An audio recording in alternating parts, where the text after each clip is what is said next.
Good morning, everyone, to the November Board of Directors meeting. It is 9 o'clock on November 19th, and I would like to start the meeting with the Pledge of Allegiance. Pledge allegiance To the flag of the United States of America and to the republic for which it stands, one nation under God, indivisible, with liberty and justice for all. Okay, our next item of business is the agenda review and approval. Go ahead, do I have a motion? I'll make a motion there. Move that forward. If it gets second, I'd like to ask for a change. Okay, I've got a motion to second. Okay, then Kohler. So under the attorney report, it talks about the right of way for post acquisition. I'd like to have a little more discussion on that, but should that be done in executive session since it? Is this pending litigation? Yeah. Yes. Okay, so can I move that in executive session, please? Yes. Thank you. We will add that as item F in your executive session, an attorney update of the right of way eminent domain issue. Yes. All right, we've got a amendment. All in favor of the motion amendment, signify by saying aye. Aye. Any opposed? That passes unanimously. And now we'll have.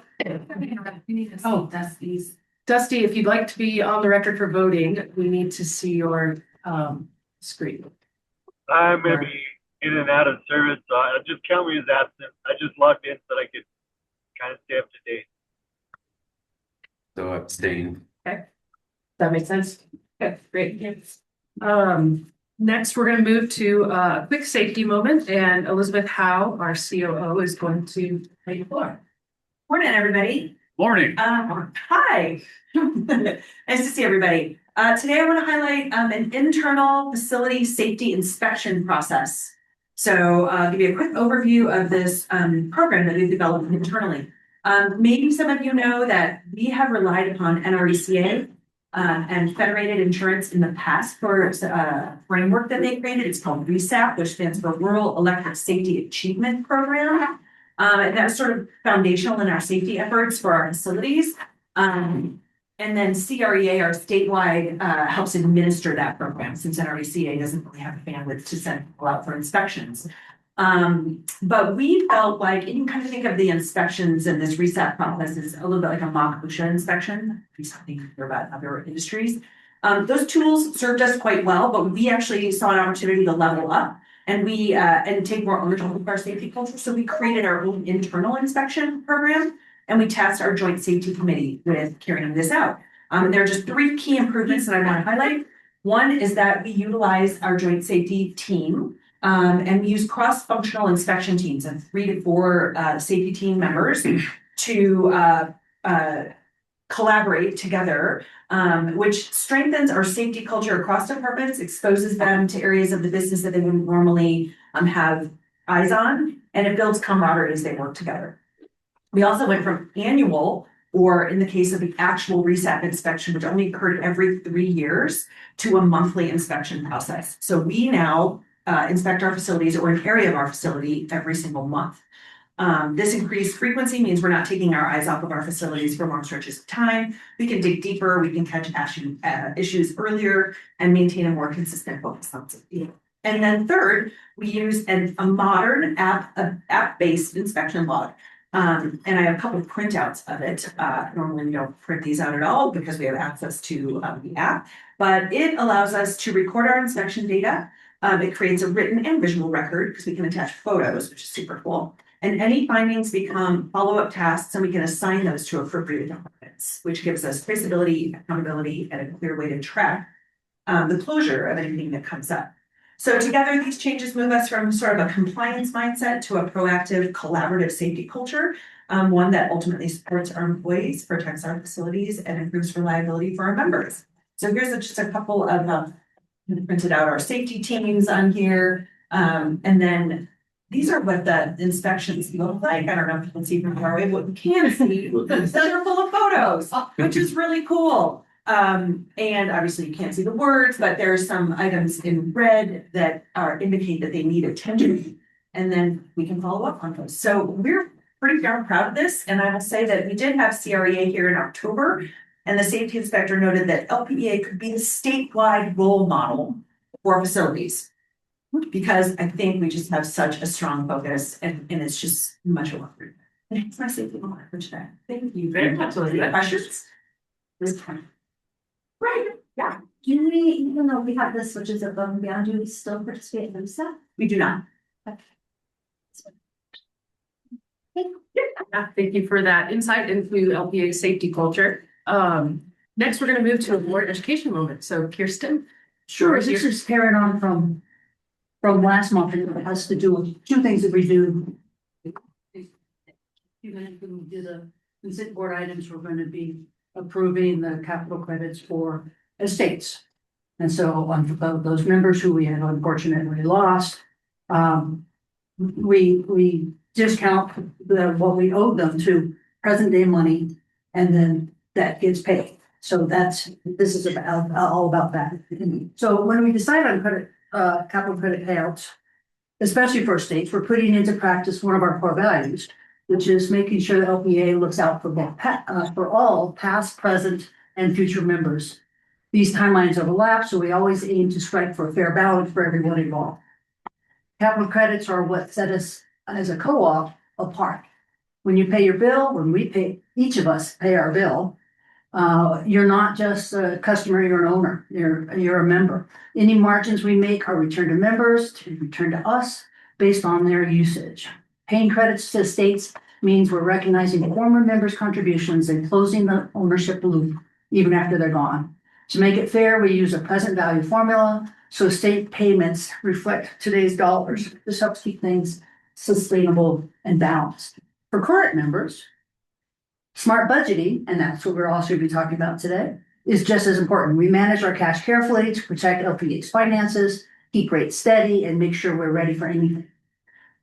Good planning lets us return capital credits when it makes sense while prioritizing reliable service. Looking ahead, we use debt to fund big projects like our energy transition. So future members share the cost and benefits. This keeps our equity strong and spreads costs fairly over time. So the same present value approach popped up with Tri-State.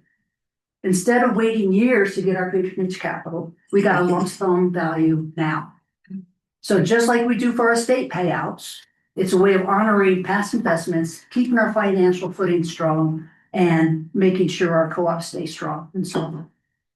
Whether we're paying out old credits, protecting today's finances, or investing for years down the road, it's all about fairness, smart planning, and staying focused on what's best for our members.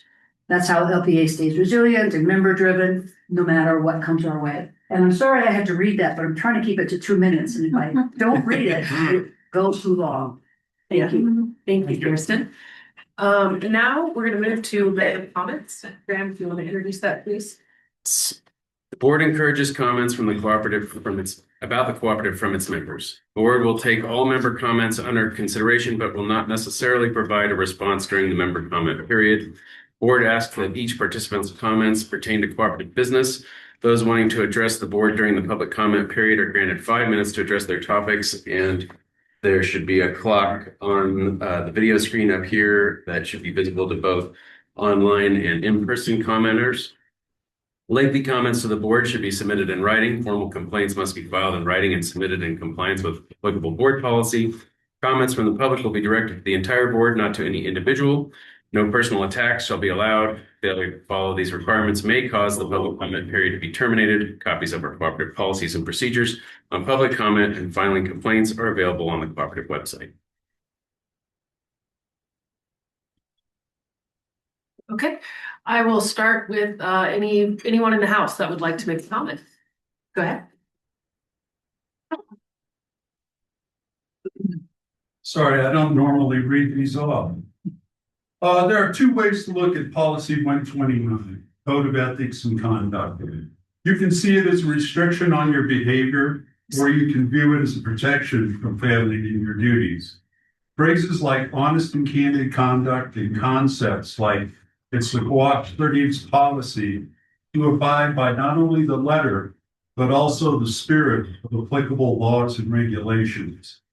Define behavior that would lead the board to not compromise its fiduciary responsibilities and duties.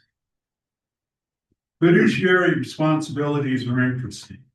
In our code of ethics under fiduciary responsibilities and duties, it reads, directors and employees have a legal and moral responsibility and duty to exercise the powers of their position for the best interests of the cooperative and its membership as a whole. Political office holders are not bound by fiduciary responsibilities. They don't have to treat all voters equally, and they can have policies that favor one citizen over another. Board members, on the other hand, are required to comply with fiduciary responsibility by state law, our bylaws, and our policies. Failure to do so creates legal liability. I haven't spoken to an attorney on the topic formally, but my understanding is that failure of fiduciary compliance leads to liability that is not covered by indemnity clauses in state law, nor our bylaws, nor by indemnity insurance. That's how they keep politics out of boards. That personal liability allows for less stringent state oversight in governance of cooperatives. Personal financial liability is a good governor of behavior. As my partner says, if you want to change behavior, talk to the wall.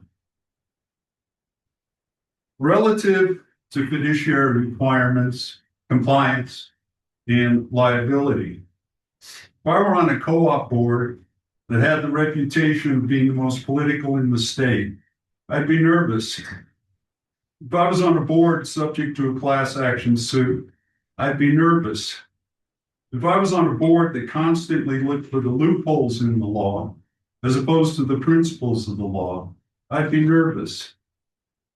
If I was on a board that filed a false statement of government on their tax return, I'd be nervous. If I was on a board that did not investigate ethics complaints thoroughly and transparently, I'd be nervous. If there were constant questions about compliance with state law, our bylaws, and policy, I'd be nervous. Personally, I'd investigate them openly and transparently.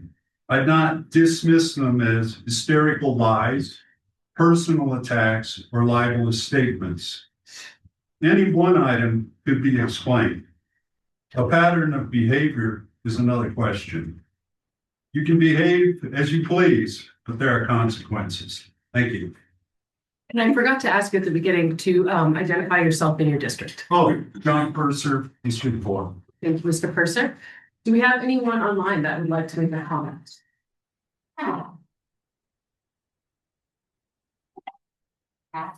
I see Mrs. Boudreaux.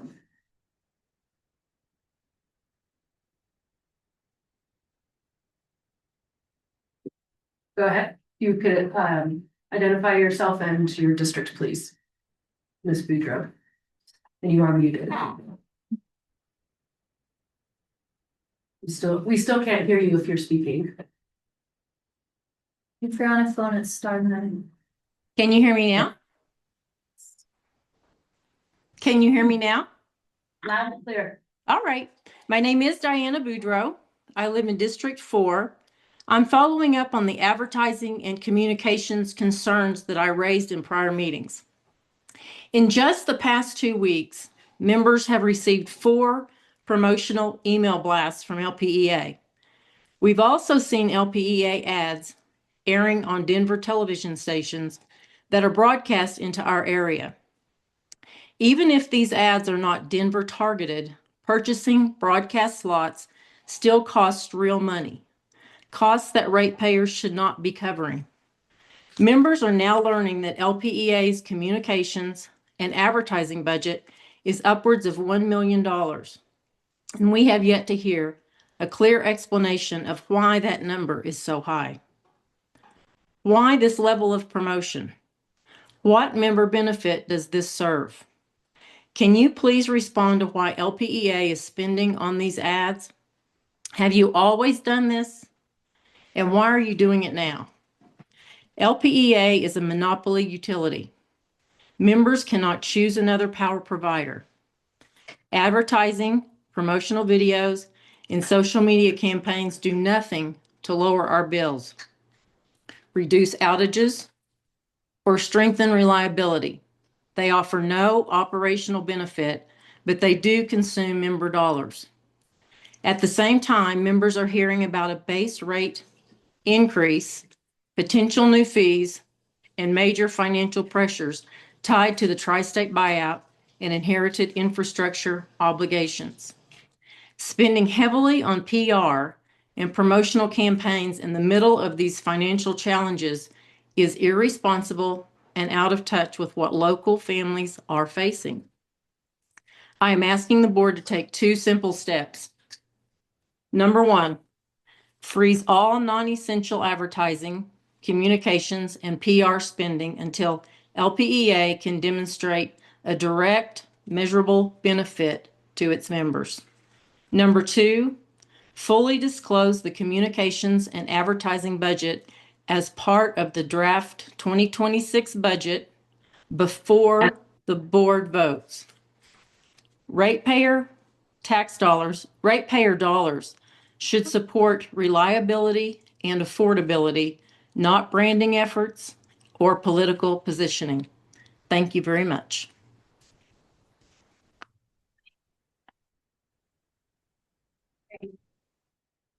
You, Ms. Boudreaux.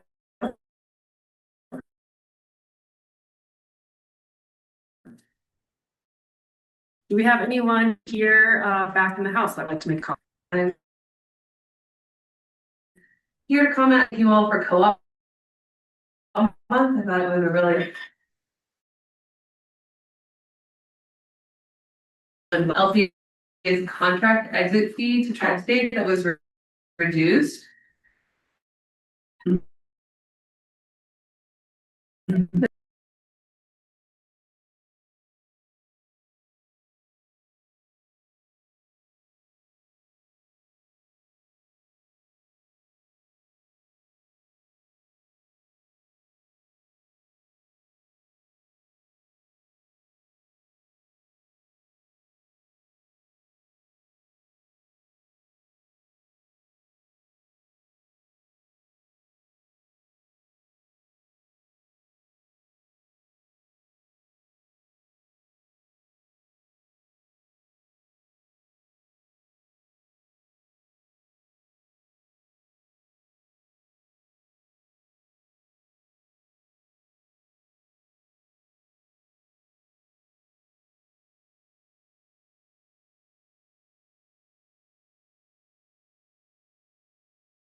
Hi, can you hear me? This is Kelly Hegarty.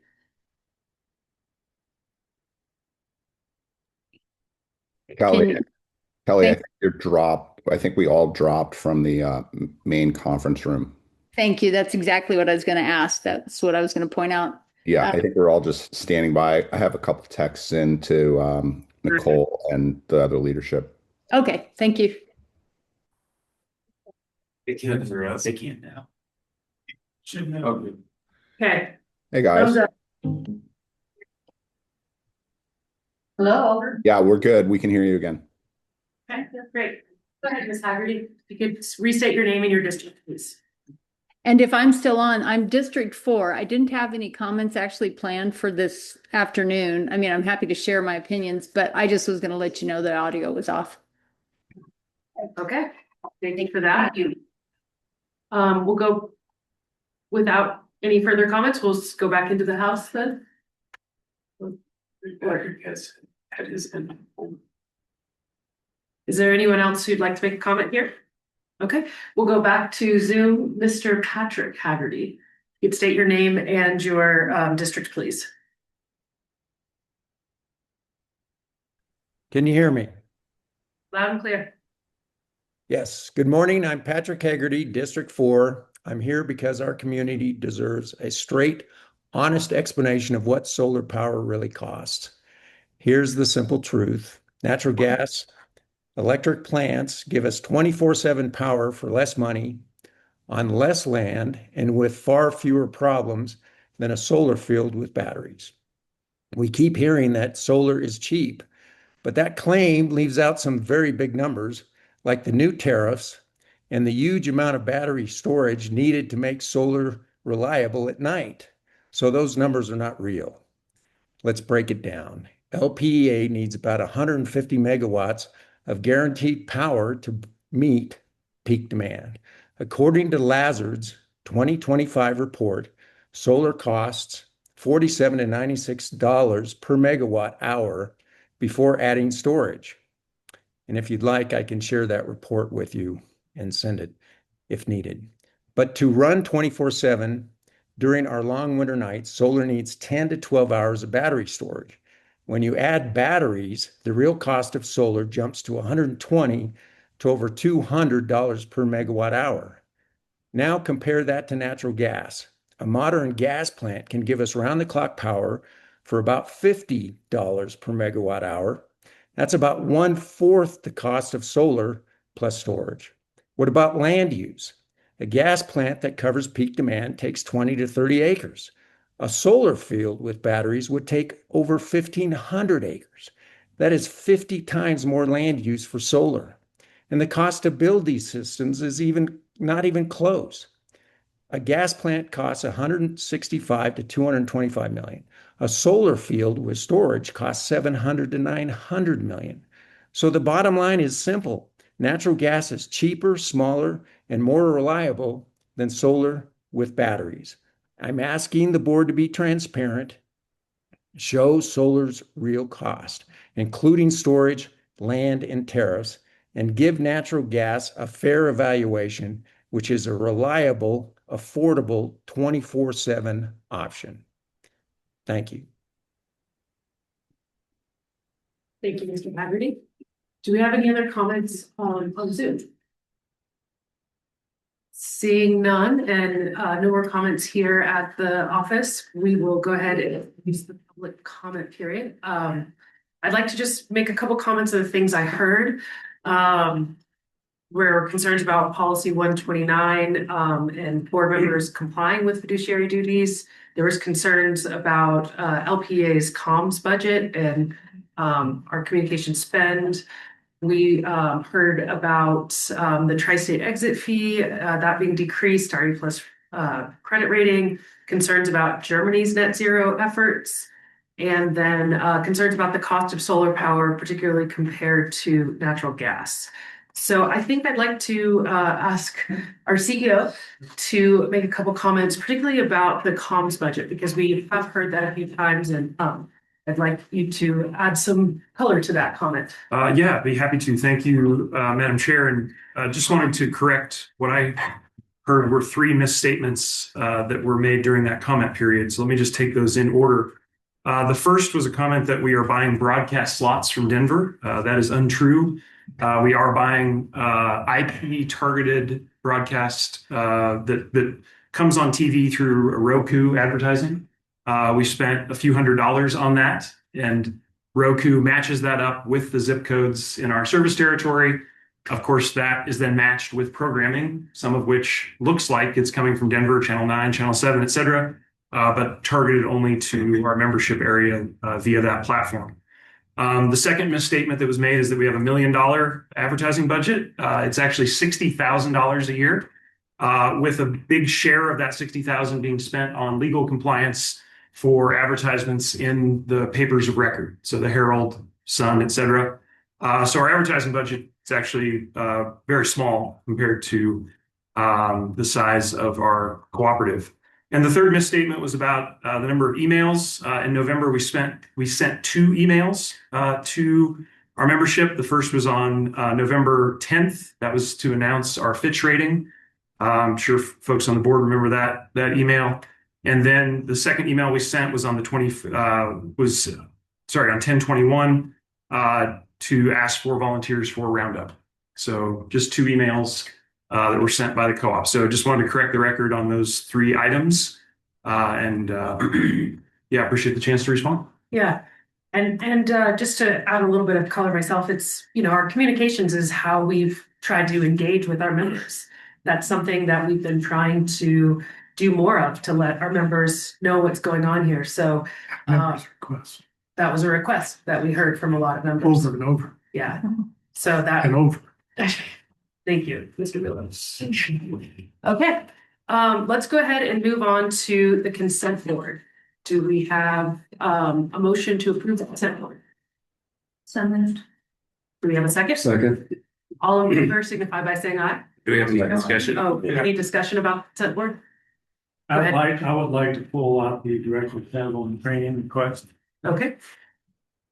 Do we have, can we all vote on that amended consent, or we can approve the consent board, everything except the item F, director travel and training request. So items A through E is what we're voting on. Do we have approval? Signify by saying aye.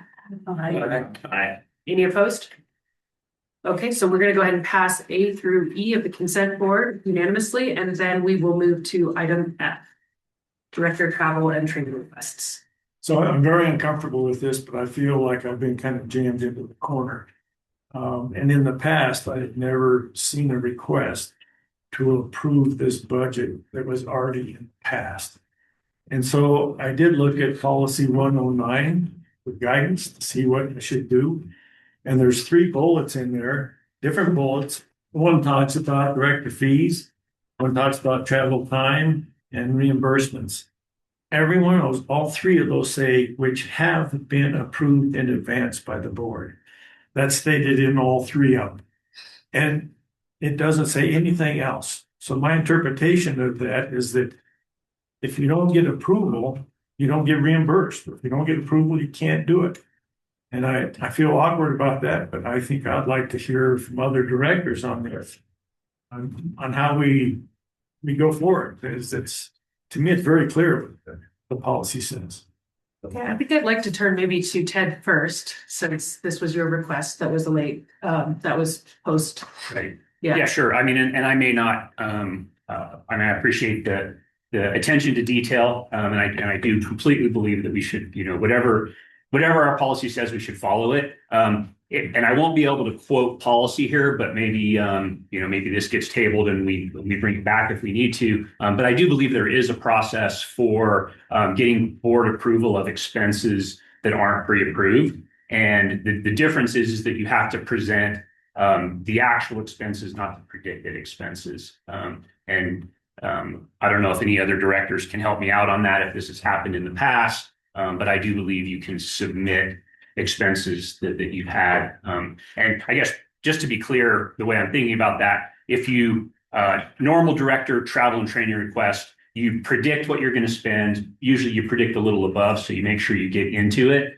The board approves that. And then as long as you're within that, then the actual expenses don't have to come back to the board. If you've incurred expenses that aren't pre-approved, then those expenses need to go in front of the board. And that's what I was attempting to do in this process, not circumvent pre-approval. Clearly my mistake for not getting pre-approval on this, but I do, and if I have to go back to policy, I will, but I do believe that, that post-approval is allowed. So I am confident. Yeah. Okay, I'll turn, do you have a response to that, Graham, by chance? I'm reviewing the policy. Okay, go ahead, Kirsten. Yeah, we pre-approved everybody for $5,000 when we did the budget last year. And at that time, because I had in previous years tried to put in a full year planning, training plan so we could kind of see. I was told, you don't have to do that because it's approved. As long as you stay within that $5,000. If somebody has a little left over, I have $200 left over. If anybody needs my $200, this is before the end of this year. So we did approve this, Kohler, in my mind, and it actually has been brought up a couple of times this year about, and I I don't listen to the thingies, the recordings, but I think you can find it in the recording where we talked about that. Why do we have to do this in advance? No, we don't really have to. So I think we're good. I think we did our $5,000. I have no idea what your thing costs. If it's not within $5,000, you can have 200 of mine.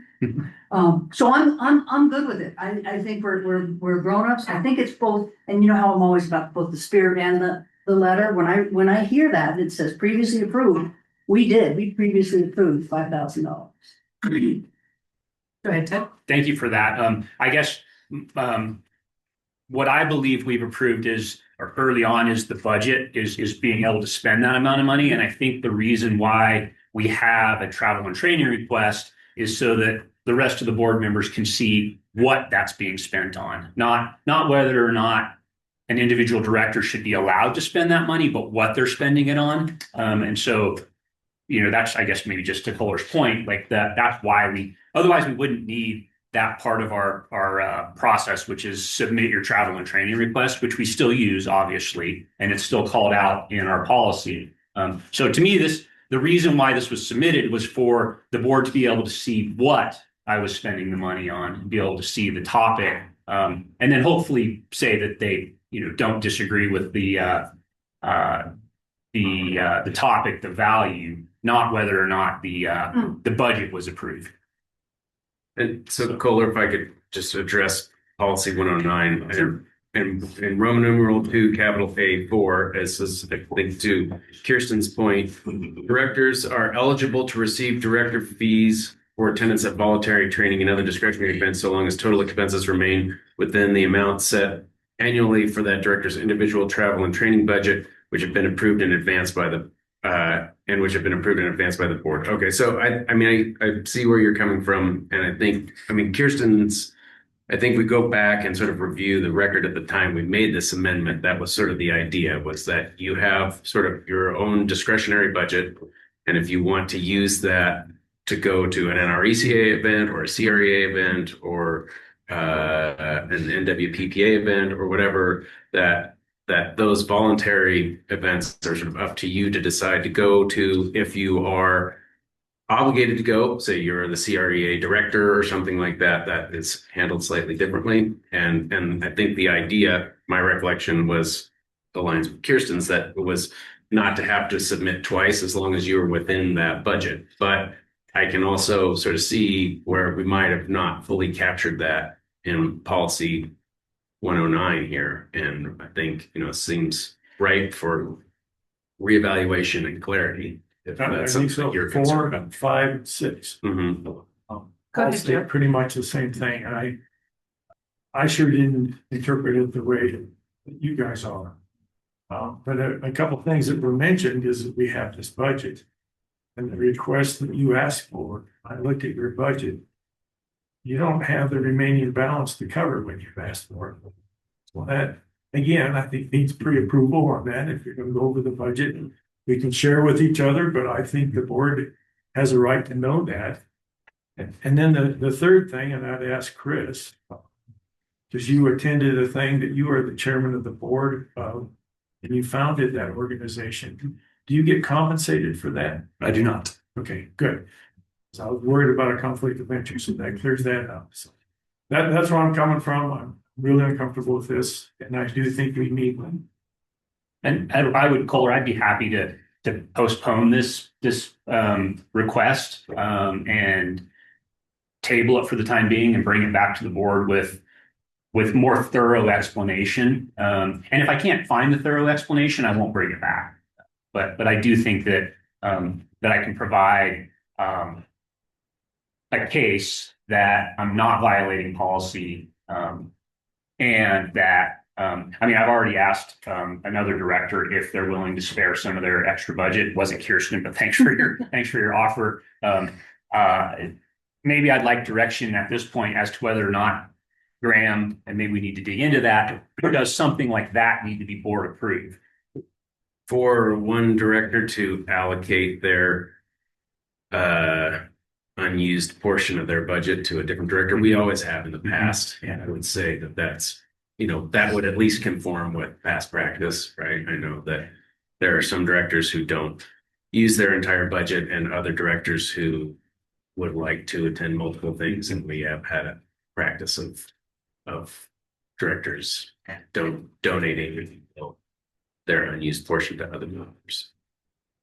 Okay, so it sounds like maybe the best course of action right now would be to table this to next month, and we'll have a more thorough presentation. Okay, I'm sorry, Joe.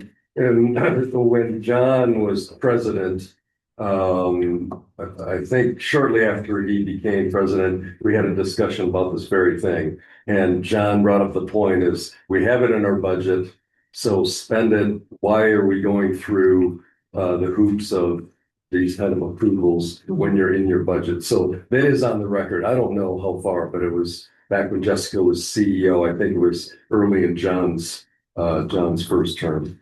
Well, and I feel comfortable calling for a vote on those merits, but I think just this adding the whole, like, normally practice is that you have to request another director's unused budget. How does that normally, does that need to come before the board? Yeah, I mean, that had sort of typically been in this portion of the meeting. I mean, to other directors' recollection, but I think. Can we do that in real time, or do we need to do that? Do we need a punt? I mean, it seems to me at this point that there'd been interest in tabling this, but that's fine with me. I think that's, to me, that's the right call. Okay, go ahead, John. Reference to that, I'll move to table item F, director travel and training requests. Okay, we've got a motion on the floor. Do we have a second? Sorry. Okay, and all in favor signify by saying aye. Yeah. Discussion. Oh, wait, sorry, not on table, sorry, I'll show. Yeah, that's right. Yeah, table's not. I'm not a parliamentarian. Okay, go ahead and raise your hand if you agree with table. Okay, any opposed? No. All right, so now we're going to move to Sorry, Cole, I oppose. okay, Joe opposed. And then Did John raise his hand? John did raise his hand in favor, yeah. yeah, and then Dusty. And Dusty has sort of been abstaining due to. Yeah. Okay, so now we're going to move to the division dashboards, and as been our practice, we're going to have Chris go ahead and present that, and then we will accept questions and comments at the end of the dashboard. Super. Thank you very much, Madam President. And members, I'll point you to our monthly dashboard. I'll start with our key performance indicators. Give a second to get those on the screen. Our cover photo this month was taken just before the event down at the Gaslight. Thank you to everyone who was able to join us that evening. I'll talk a little bit about the details of that here in a second. To start with our KPI table, not much change from last month. Continue to see strong performance on our safety side. Our SAIDI and safety numbers continue to run well ahead of our targets. Financial health score in a very solid place. We'll get into some detail around the finances here later in the presentation.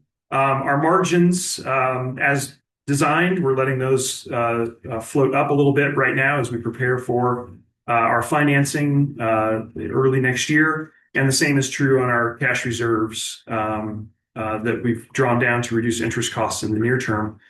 The other thing to point out are our equity percent now is right at 55% of debt financing. And then you'll see below that the equity percent at 57, basically the same as last month. But of course, by design, we've allowed that to go slightly above target because we'll soon be exercising the financing for the CTP payment, which will bring that back down into the just below the 40% mark, or at the 40% mark is our expectation. But we'll have more details on that as we get ready to close that transaction.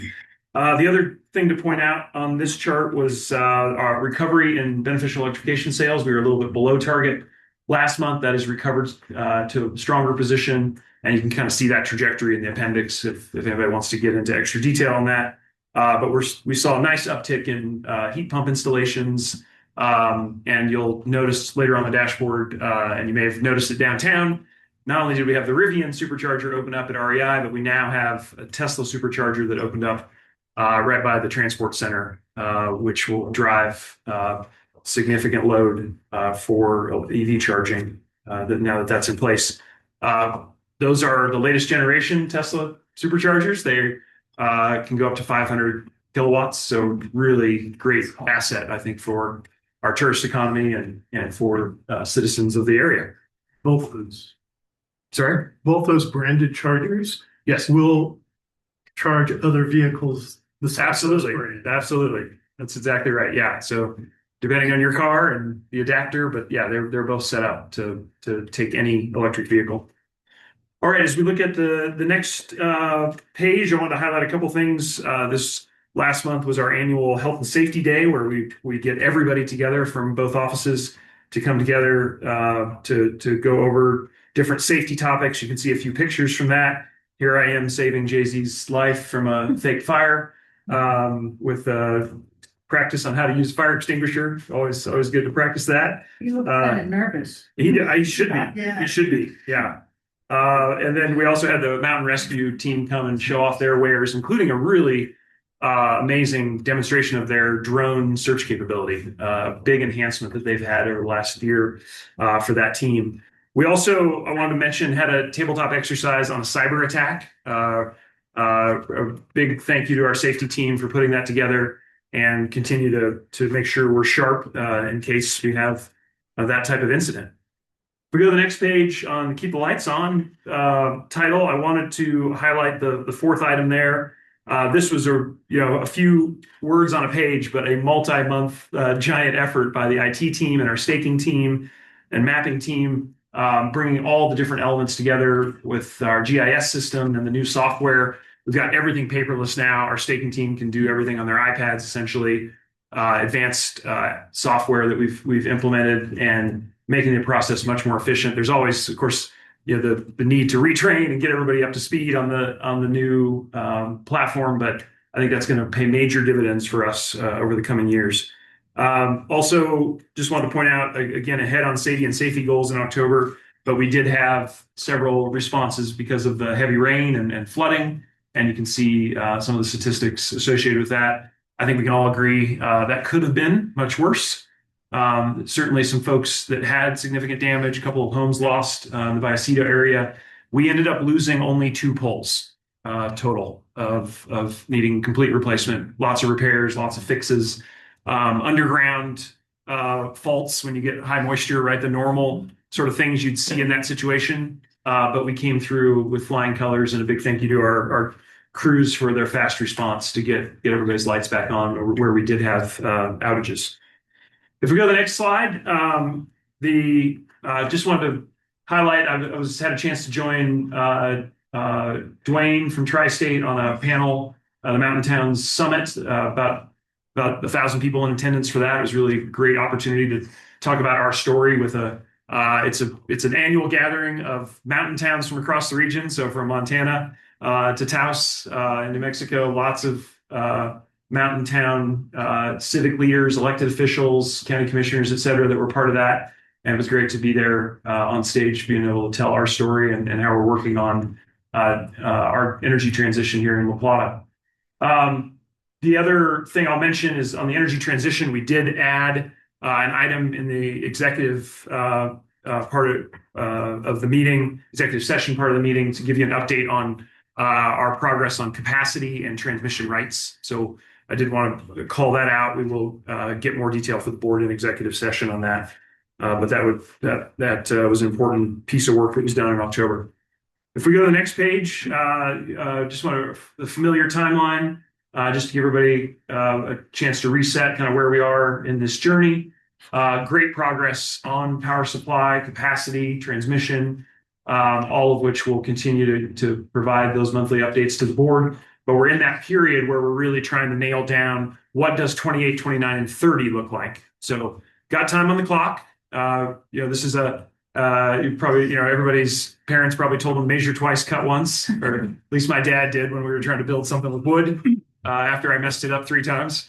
But we're in a similar situation here. We got time. We're going to be very careful, very methodical, bring the board back, different options. And I'd say we're measuring 3 times and cutting once, and you'll see more of that today and as we get into early next year. But just a reminder where we are in this timeline.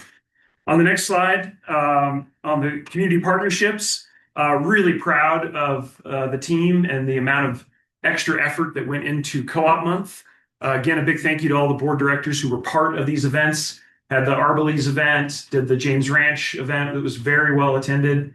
Sunnyside tour, the 38 attendees, ARC demo, all the kinds of things that we really wanted to highlight. And with our marquee event, literally the marquee event, at the Gaslight in downtown. And so thanks to the directors who were there, we sold out the event. We started with 1 theater. We ended up adding the 2nd theater, had every seat spoken for. Of course, there's always some people who don't show up after RSVPing. So I think we ended up with 10 seats in the back that didn't get filled, but really great response. And it's a format that we think works really well to engage the public, kind of that TEDx style, try to make it as engaging as possible. We also have the board in the back of the room that we had in the lobby of the theater, a chance for any member who attended that night to come up and provide feedback. We had some prompts and questions on the board that they could respond to or whatever they would like.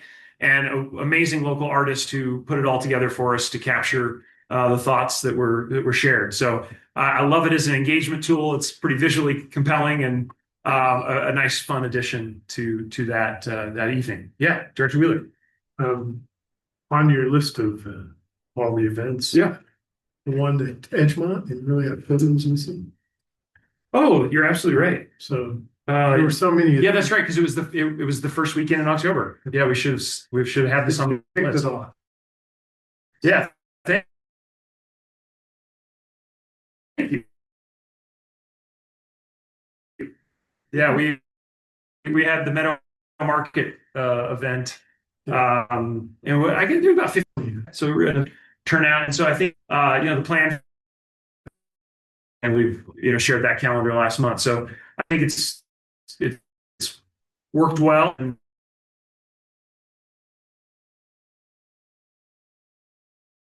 great chance to hear directly from members. So page with a few pictures from these different events.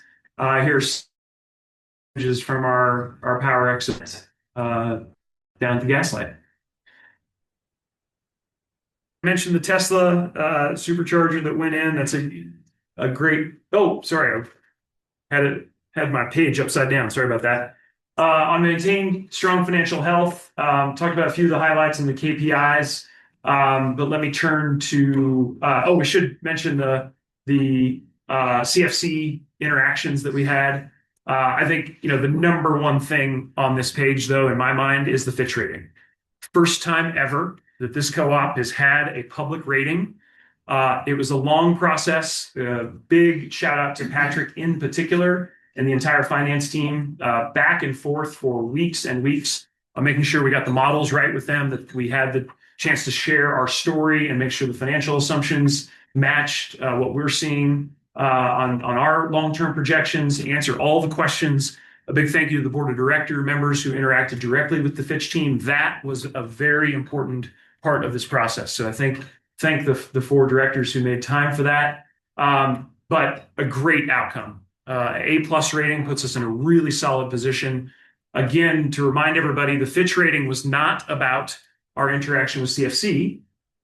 they know our finances inside and out as our 100%, as we are 100% borrowers with them. But this was for the rest of our counterparties as we go to market on different transactions in the future. And we have now can demonstrate very clearly in a very public way the creditworthiness of this co-op, strong financial position that we're in, and to get that rating back. And to be very candid with everybody, that was a tick or two higher than I thought we might get. So it was really great news, and a big thank you to Patrick in particular for his hard work on this. Slept for a week.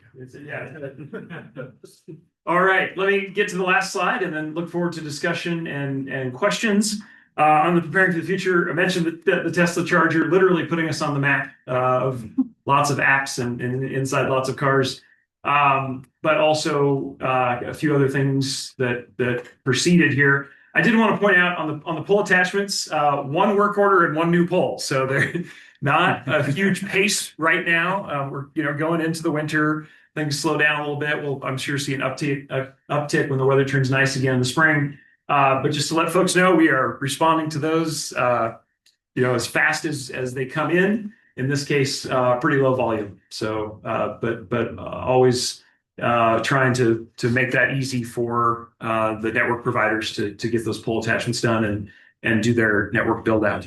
But with that, a big thank you for your time and attention, and look forward to any questions. Go ahead, Kohler. So I have three. The first one, just for clarity. Yeah. With this Rivian and the Tesla new chargers, does that go under our tariff for EV charging?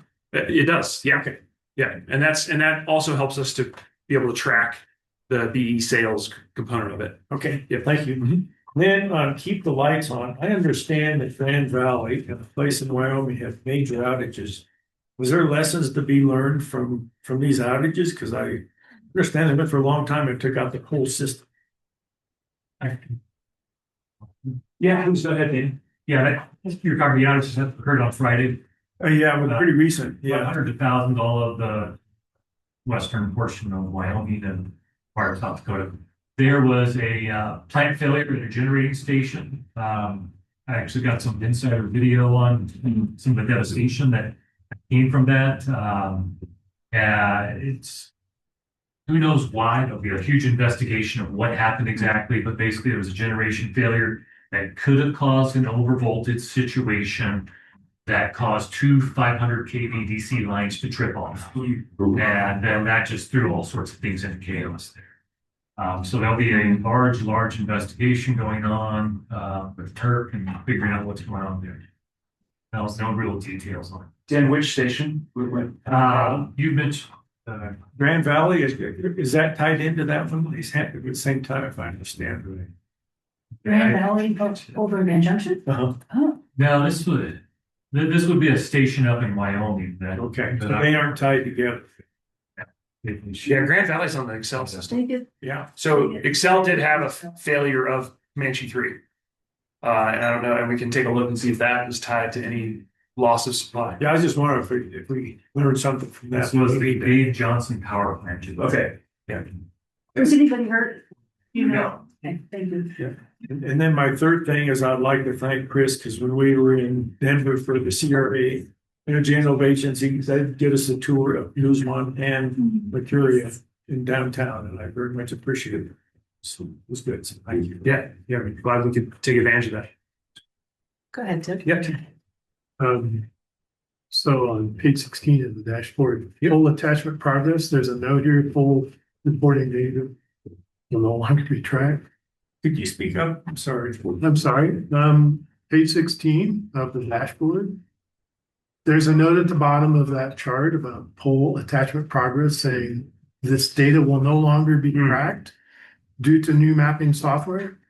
Well, yeah, I want to correct that. It will still be tracked. So you will still see it in the dashboard, but the new software changes the way that data comes in. And so this chart gets fed off the old system. That's now gone. And so we'll be creating a different way to gather that data. Okay, so the data will still be presented. Yeah. It's just a different source. Yes. Okay. The way we're sourcing it. Chris, that was the one that mentioned would take a bit of rebuilding to do. Yeah, so with So that, new software gives us less data. well, on that item, yeah, we get a lot more data on the other things, but that particular part, we're gonna have to rebuild how we get it. And I think the intent here is to be able to track progress with regards to our support for partners and broadband. If there's a better source or a different source of, or even a different kind of data that can provide some of that information that is less troublesome, personally, I'm okay with that. What I want to find out is how well are we doing? Are we falling behind or gaining, Yeah. right? And that, this was what was posed. Yeah. If there's better picture, I'm open to that. Yeah, and we will definitely still have that data. We just need to change the way we're getting it to you and collating it. But rest assured, you will have it. Thank you. Other questions, Joe? On the trusted community partner page, the first item, talking about, how members want to get information and feedback. And I know Amanda's not here. Oh, Amanda's online. We have questions for you. It's really, it's pretty seem to be equally segmented. I love email. I like getting it on the website. So I just wondered, does that screw up any of our strategic planning for communication, or is it just more we just keep doing what we're doing? Yeah, Joe, not at all. I think this data really reinforces our strategy, which is that we're going to reach members where they're at. You will not be surprised to learn that this data is highly correlated to age. Oh, I don't think that will surprise anybody in the room. Different generations like to receive information in different ways, and we are adjusting to that over time. And so our strategy will continue to be to, play on all the notes of the piano. Things like Roku and Spotify, and the discussion we had earlier this morning. We feel like that's worth the investment because that is how we reach a segment of our membership, particularly those folks, under a certain age. I won't even say a number. I'll let you decide what that number is. But we know we need multi-channel if we're going to reach people, and I think this data backs that up. Yeah, Rachel. Did have one follow-up to that. I was curious if this listed paper or mail, or if it was only the options. Oh, good question. I'll have to check with Amanda and see if that was on the list or not in that survey. That's actually when people call in. Are you talking about the very first one? Oh, the actor call survey. Yeah. Somebody calls in. Yes, there are options to choose from. So it is email. It's like 5 different options. So, and one of those options is paper. Right? Thank you. All right. Other questions about the update, Kristen? Yeah, on same page, the coffee with Chris's, I know this was for October, I know the November one over Pagosa was very poorly attended, my apologies, I did not beat the bushes to get people to come out and talk with you. I think I have gotten most of the folks that I have gotten interested have seen one of your events, and I don't know if we're saturated or not. But if we're saturated with Pagosa, that makes me happy. Yeah. I'm not asking you to stop. Yeah. So my apologies. Yeah. And just quickly on that note, I do want to point out I was invited by the county Democrats. That meeting had about 50 people in it. And I was told by the head of the group that about half were not regular attendees. So I think, that I approached that meeting in a completely, zero partisanship. It was just an update from the co-op, had a great Q&A. But it's another example of, every time we're out there, we're getting folks, that are in the group or out of the group, and the chance to connect. Right. And that was the week before coffee with That's right. Pagosa. So yeah, you already got a lot. I might have got some. Yeah. That's my excuse, but I was trying not to give it. Okay. And then go ahead. Chris, I continue to hear some voices out in the community talking about the La Plata magazine, La Plata LPEA magazine that used to go out to members. You're talking about Country Life from CREA? Yeah. Is there anything, any possibility of doing that, or cost too high? What can you tell us about that? Yeah, that was a decision made several years ago by my predecessor and the board to cut that cost. I don't know the exact cost. I think it's around 50,000 a year, roughly. It was higher than that. It was higher. Yeah, I think it was 60 at that time. It's gone up. Oh, okay. Sorry, Graham's telling me it's Don't quote me. low six figures, perhaps, if we were to go back to it. So that decision was made several years ago to cut that as an expense. If the board is interested in repricing that or bringing it back, I'm happy to do some due diligence. It is not part of the budget proposal. Person. One of those, I can share with you, I asked that question, just what would, have we relooked at it? And I got something back. So some due diligence has happened and I can share that with the rest of the board. I just asked a couple months ago and got it from Chris's team. And it was good. And I said, great, you guys have thought about it. I'm good to go. I'm not feeling the need to revisit it at the board level, as long as they think about it every once in a while at the staff level. On the keep the lights on, the Twin Creek cable replacement, a mile of old underground cable, that's a lot. Now did it require getting redug or was it going through? Well, yeah, I'll let Jerry chime in on the details, but I would say it's not a lot. Okay. And we have hundreds of miles, thousands of miles of underground cable. So it's a relatively small portion, but let me turn to Jerry to see if you have any detail. Yeah, so when we do that, we more or less abandon the old, and it's a combination of boring, excavation, trench digging, and then we put in pipe, new conductor, and energize the new, more or less abandon the old, within the same side of way.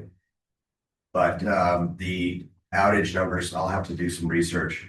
But in the Pagosa area, just by replacing these old number 2 open concentric cables, the number of outages have been greatly reduced in Pagosa. So yeah, and to pick up on that very important point, like we're trying to use our system analytics to drive where do we prioritize replacement, go after the the spots that are poorest performing or causing the most outages first. And so this is a good example. I think we're like half and half overhead and underground. Is that correct? Yeah, approximately 50-50. Okay. And where are we with getting rid of that vintage of underground cable that is Number 2 concentric? Yes, exactly. Yeah. Because we know there's issues with that, and I know that we can't replace it all at one time. Where are we then? are we getting close? Yeah, what'd you say, 50 miles, something like that. So I'm it'll sorry, take what was?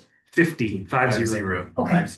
Yeah, it'll take quite a few years to get it all. And by the time that we get that done, the expected life of the cable that we have replaced it with will be nearing its end of life. Yeah. Okay. It's an infinite. Absolutely. Yeah, kind of infinite. But again, we're trying to prioritize. Can't do it all. And Dan and his team have worked hard to develop a plan that maintains high reliability, but was within our capital budget. Yeah, and that's part of our discussion on the budget is $20 million in capital improvements, and these line replacements are embedded inside of that. So thank you. Mm-hmm. Yeah, Tim. So just going back to the country road, just a second.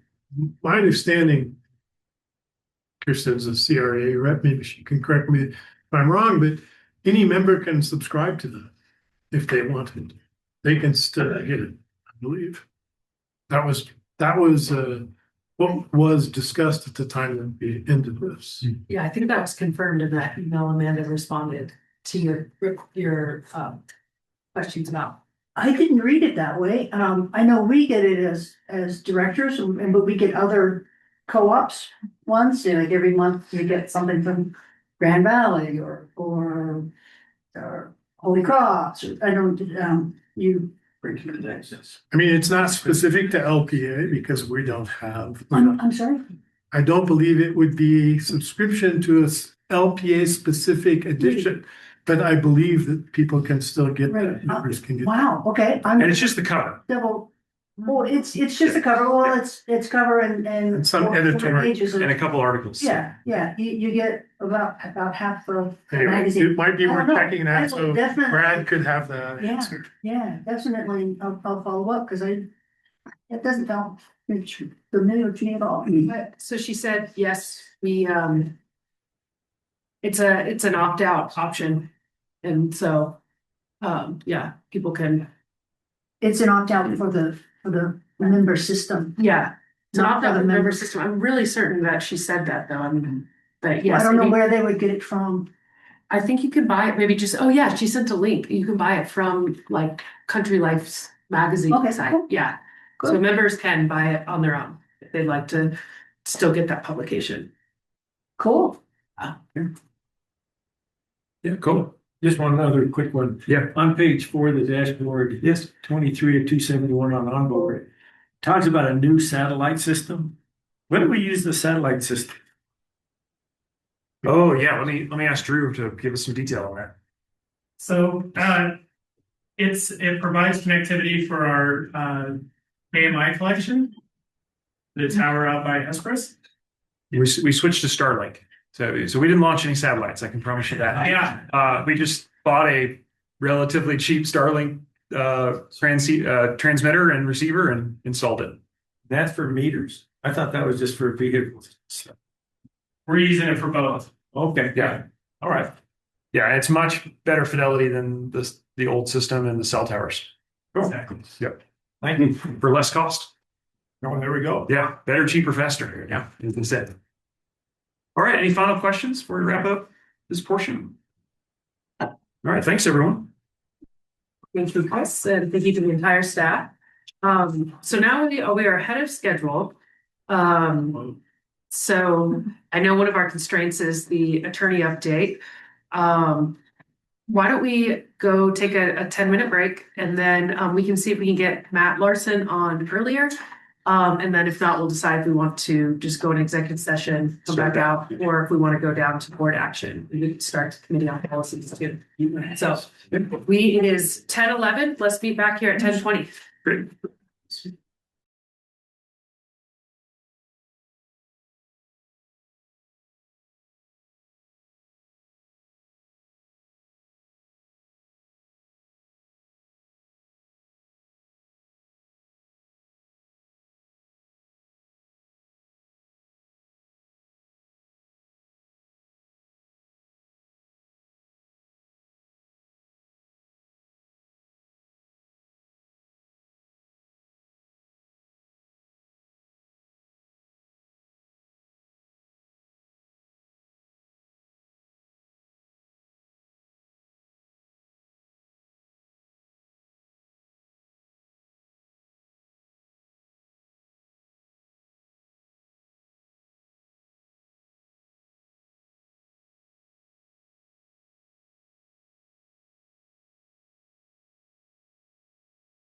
Going to bring this back into session.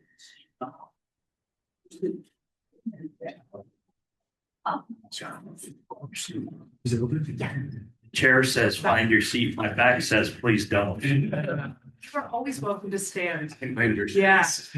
We need all the whole boardroom desk. Yes. Brad, have you ever used the tables where they can hang you upside down? Oh, yeah. That one. Decompress my head. Okay, so we're just waiting in Ted. Is that voluntary? Depends. You don't want the finance guy to do that because then we're upside down. Yeah, zero. Try not to shrink. Patrick, we won't use it on Patrick later. That's for the budget purposes.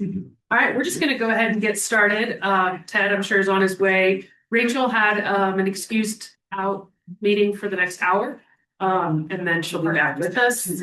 And looks like we have Matt Larson on the line, so we are just gonna be able to roll right through our agenda. We're about 40 minutes early. We're gonna get the public session update of FERC and related actions. Thanks for being able to tune in early, Matt. Yeah, absolutely. Thanks for having me, and hopefully I can contribute to your schedule, continue to be ahead of time. Just a couple of quick updates. First, starting on the FERC side, the rate case settlement has been filed with FERC. That is now pending at FERC for approval. So no real action there, just kind of waiting on that. Probably the more material update is on the 10th Circuit side. So these are the appeals of the CTP order that FERC issued several years ago now, are finally making their way to oral argument in the 10th Circuit. As a quick reminder, there were multiple appeals, right? One was on the tri-state against FERC side, so basically appealing the entirety of the CTP, and then one was the United Power appeal of the transmission credit portion of FERC's order. United Power, and I may have updated you on this last month, I don't recall specifically, but United Power has withdrawn that appeal in light of the changes that Tri-State has made to the CTP. So as this heads into oral argument, it'll just be the FERC, the Tri-State side of the appeal. That has been set for oral argument January 23rd in Denver. So we'll be coordinating with the other interveners to figure out how we're going to handle that, and expect that to be going on here over the course of the next month. There will likely be a lead counsel that will sort of take the position. We've all been briefing the cases together. So we'll be working through that with the counsel for the other entities. Outside of that, that's the update for today from a public perspective. I can certainly take any questions. Do you have any questions for Matt? Okay, thank you for the update, Matt. And I will now accept a motion to move into executive session for items A through F. Can you read those? Yeah, I'll just state them quickly. A is an attorney update on FERC and related actions. B is power supply progress confidential. C is policy 108 request evaluation. D, transmission asset discussion. E, 2026 budget discussion. F, Pagosa right-of-way legal proceedings. So moved. Sorry. Okay, any further discussion? All in favor signify by saying aye. Aye. Opposed? That passes unanimously. We will go into executive session. We'll give our online directors a minute to find their links. We'll see you on the other side.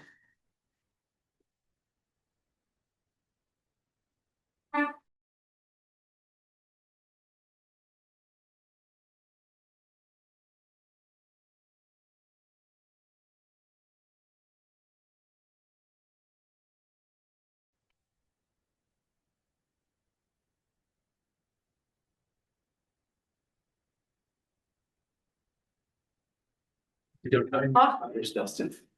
Right, Dusty, we got our, we got all the directors sitting at the table or more close to it.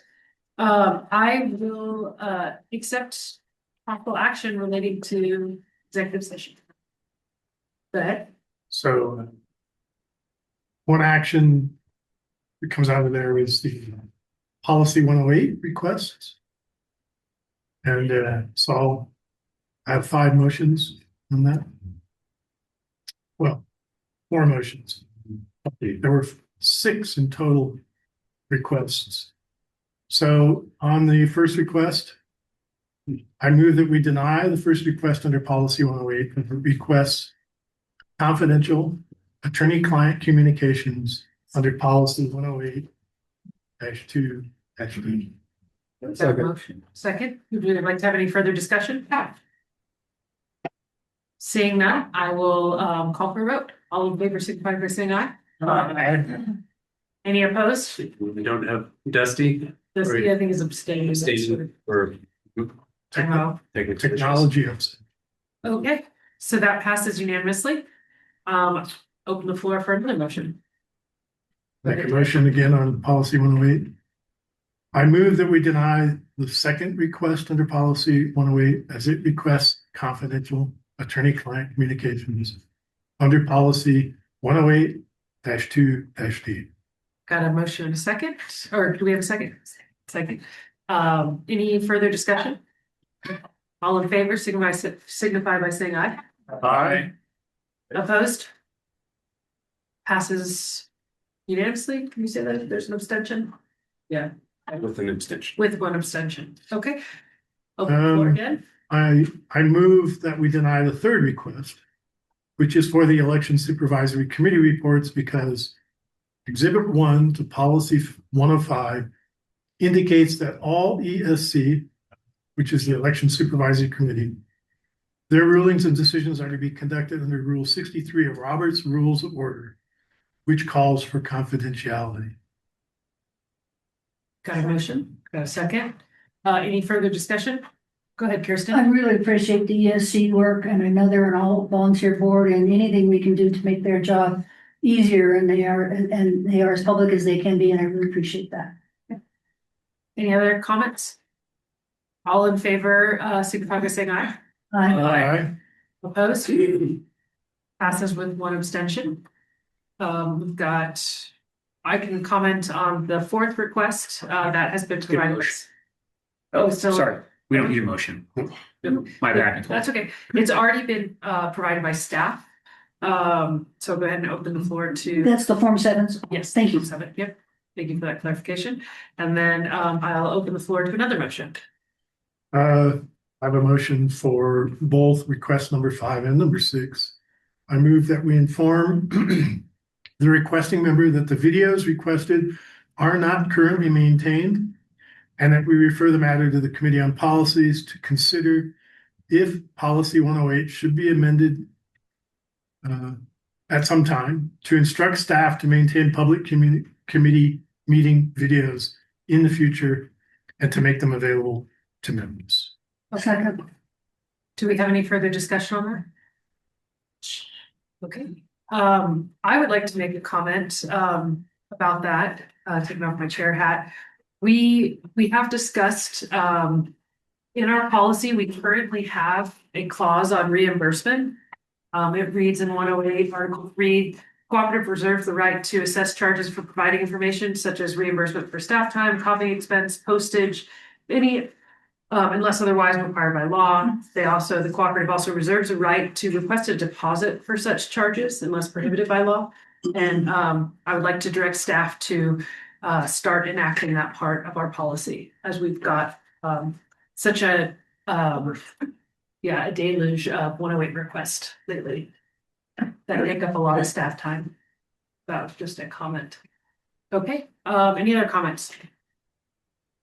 All right, I will call for a vote on Tim's motion on request 5 and 6. All in favor, signify by saying aye. Aye. Opposed? Okay, that John, passes. just for timing, yours was an affirmative vote? Yeah. And there was a second of it. Yeah. Okay, you're still kidding. Okay, so that completes item number 7. Now we're going to move to the board action agenda. We're going to start with the Committee on Policies update, and I will turn the gavel over to our secretary, Mr. John. All right. I've been sound asleep in this whole meeting, but it's finally my time. All eyes on you, John. Yeah. Oh, Jesus. All right. So when we last left the previous board meeting, which I was not in attendance of, but I did watch the videos, we had a bunch of open issues around 3 particular policies 103, 105, 107. The COP took it upon them, took the action to go and revisit the proposed policies based on the feedback that happened in that board meeting and subsequent dialogue.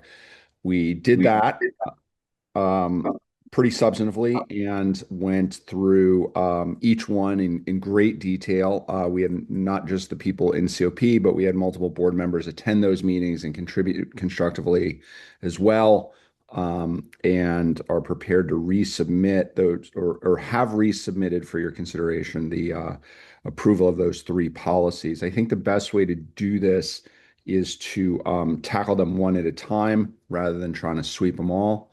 And you all have them in your board packets. You have a red line version as well as the proposed final version.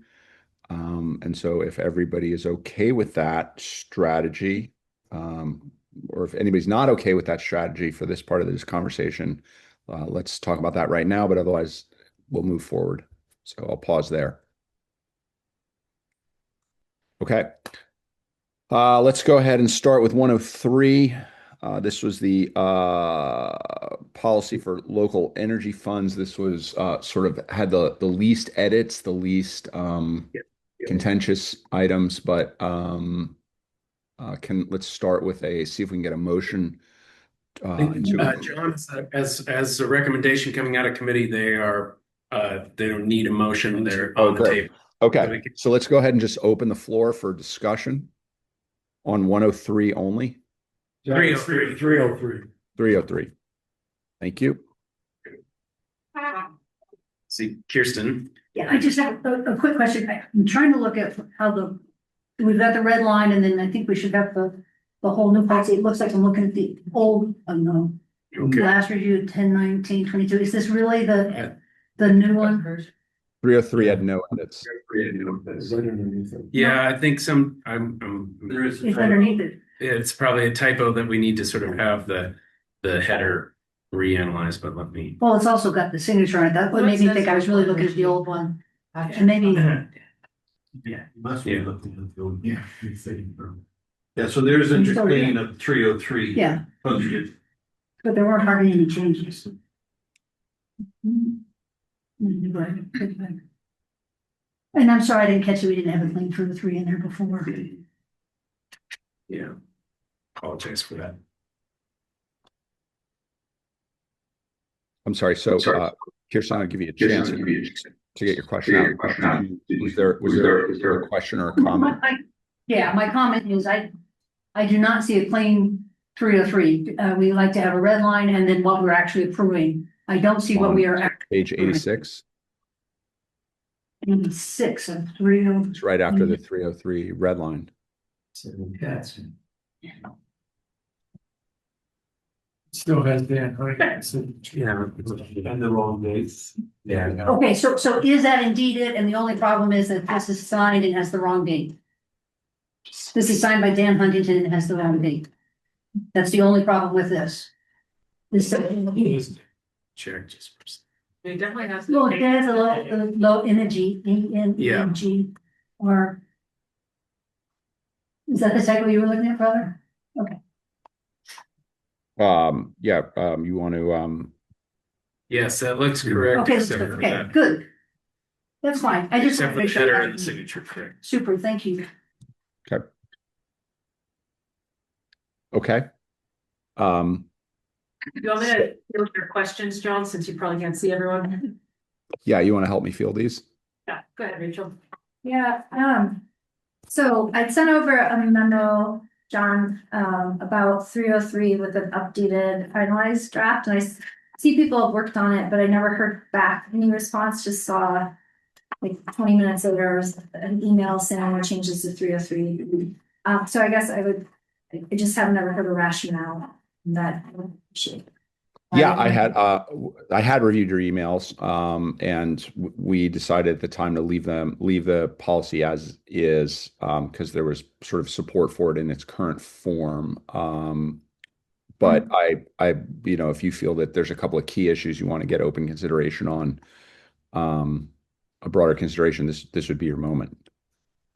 I guess the biggest concern I had brought up was when we have managed these grants in the past, because there's not been a strong framework provided, they haven't been, my frank opinion is they've been cherry picked and it's not been a very clean process, and the board kind of fumbles our way through it.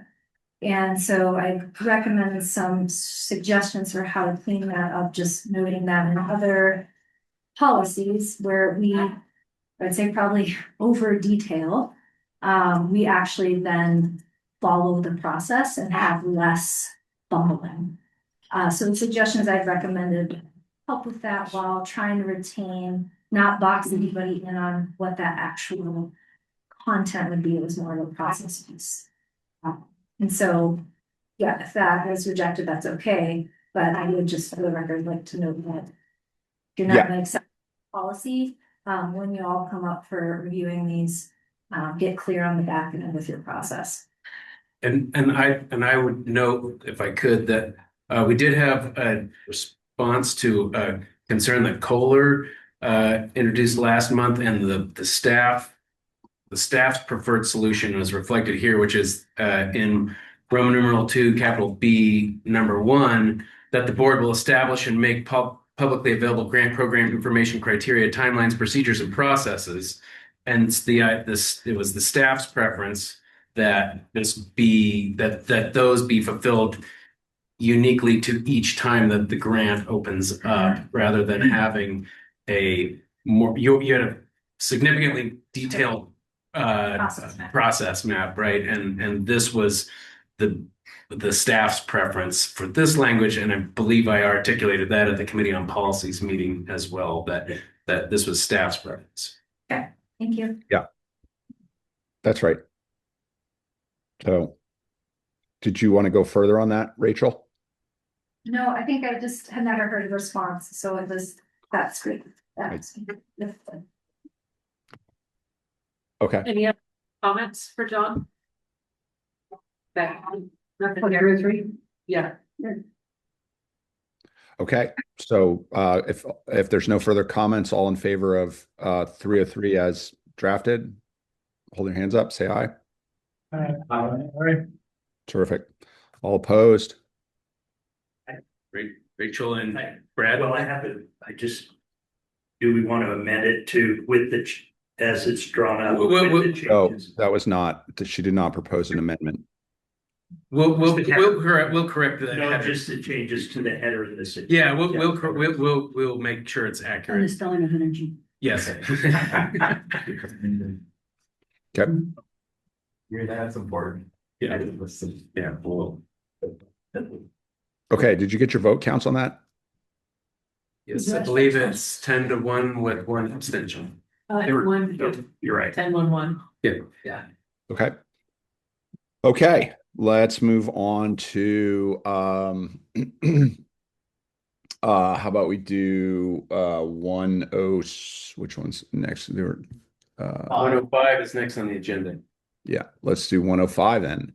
Okay, so this was a more substantive set of adjustments since the last time you looked at it.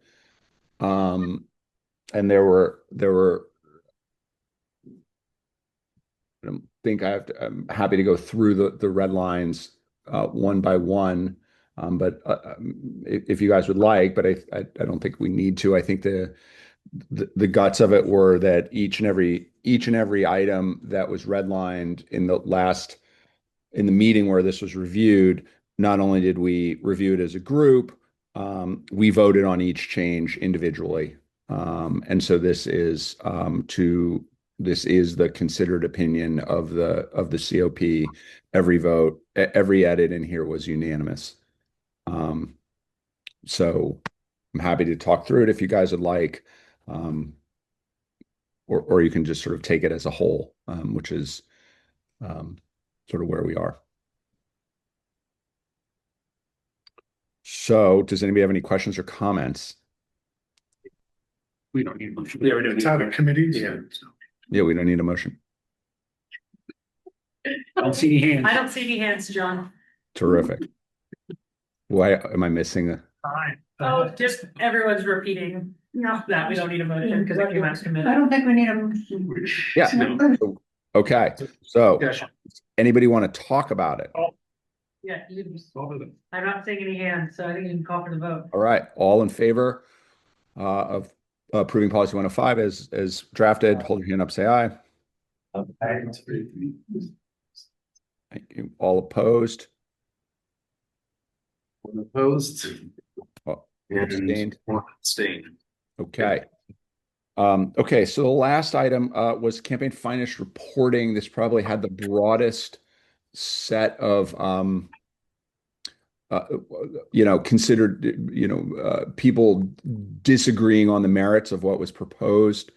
And there is at least one board member that I think wanted to open the floor for a potential change. So this would be that moment. Motion's on the floor. Yes, it's on the floor. Motion's already on the floor. So go ahead, Tim. Right, yeah. First, thank you and the Committee on Policies for working through this in a dogged fashion and trying to really listen and take into account the feedback. I do appreciate that a lot. However, I still, and I think I had mentioned this in a red line before, there's one sentence in here, or one clause, I guess, which I still disagree with. So I would make an amendment to remove under page 2, item 3A, E. It states any contribution in excess of $1,000, either monetary in kind, shall be reported within 24 hours of receipt. Maybe before I make that motion, I would like to hear from you, John, as the chair of the committee, why you feel this is important and useful and a benefit to the members. Sure. So the macro picture on this particular on the changes that were made was the understanding that multiple members, I think we've all heard this to a greater or lesser degree through different channels, that multiple members take into consideration who's writing checks and at what scale as part of their own decision-making process. And we members will who take the time to read will distinguish between a $20 donation from your neighbor who's just being a good neighbor versus a $2,000 donation from somebody who may have skin in the game on a given candidate. So there were sort of two things that were important. There was, number one, was making sure that everything was accounted for. I think that's not in debate, and we've got that closed out nicely. And then the second piece of that was that there's this sort of booyah moment in elections when a large thud of money happens very quickly, and it was the considered opinion that if a large enough if a large enough donation were to arrive, it was to some degree newsworthy, or it was worth noting, and you didn't want to sweep it into post-campaign. And so after that, it became a somewhat arbitrary number of what's a lot of money. And so we picked it at roughly $1,000. We picked it at $1,000 and basically said, look, if you're going to get a large donation, you kind of need to let people know that came in, and you need to let them know on a timely basis. And that the reason that you wanted to do that was so that your voters who cared about that, how donations came in, were informed on and could make a more informed vote. That was the intention. And let me pause there before I hand it back to you, Tim, Joe, or David, or anybody else who's in the meeting. Is that a fair characterization? Yeah. Yes. Chris. Okay. Yeah, John, I ratified. Yeah, please. Yeah. This was one that that we had a great discussion on in COP. And I would just add to what John said. I think he described it correctly, but it wasn't arbitrary. The $1,000 is actually congruent with state law. And the reason this was put in state law is that you had this kind of no person's land between the last pre-election report and the post-election report, where there would be no transparency. And if you had a really large donation that was material to the overall influence of the campaign, that would be totally dark until after the election was over. And so the thought for state elections is, hey, let's put in this requirement that anything over $1,000 needs to have a quicker turnaround. You need to report that within 24 hours so that voters have transparency on big donations that happen right before the election takes place. And so that's where that came from. So it has good congruency with state election law. And I think the COP felt like it addressed a particular weakness in our current setup, is that we'd have a potential blind spot for our voters. You could have very large donation that would come in and no one would know about it until the election was over without this clause. So let me give the extreme example to make the case and then hand it back to you, Tim. So you have this blind spot window. Saudi Arabian government comes in and makes a $250,000 donation to an individual in the election. Is that newsworthy? I think we would all agree in the extreme example that I just gave, voters would want to know that fact and would be outraged if they had made their votes unaware that that had happened. And so then if you agree that that statement is true, then the only thing you're debating is where is the number? Is it at $1,000? Is it at $250,000? And then I think Chris made the correct point that it was, let's just line it up with state. And it wasn't arbitrary. He's correct. It was more of $1,000. And so that's sort of the core argument logic by absurdum.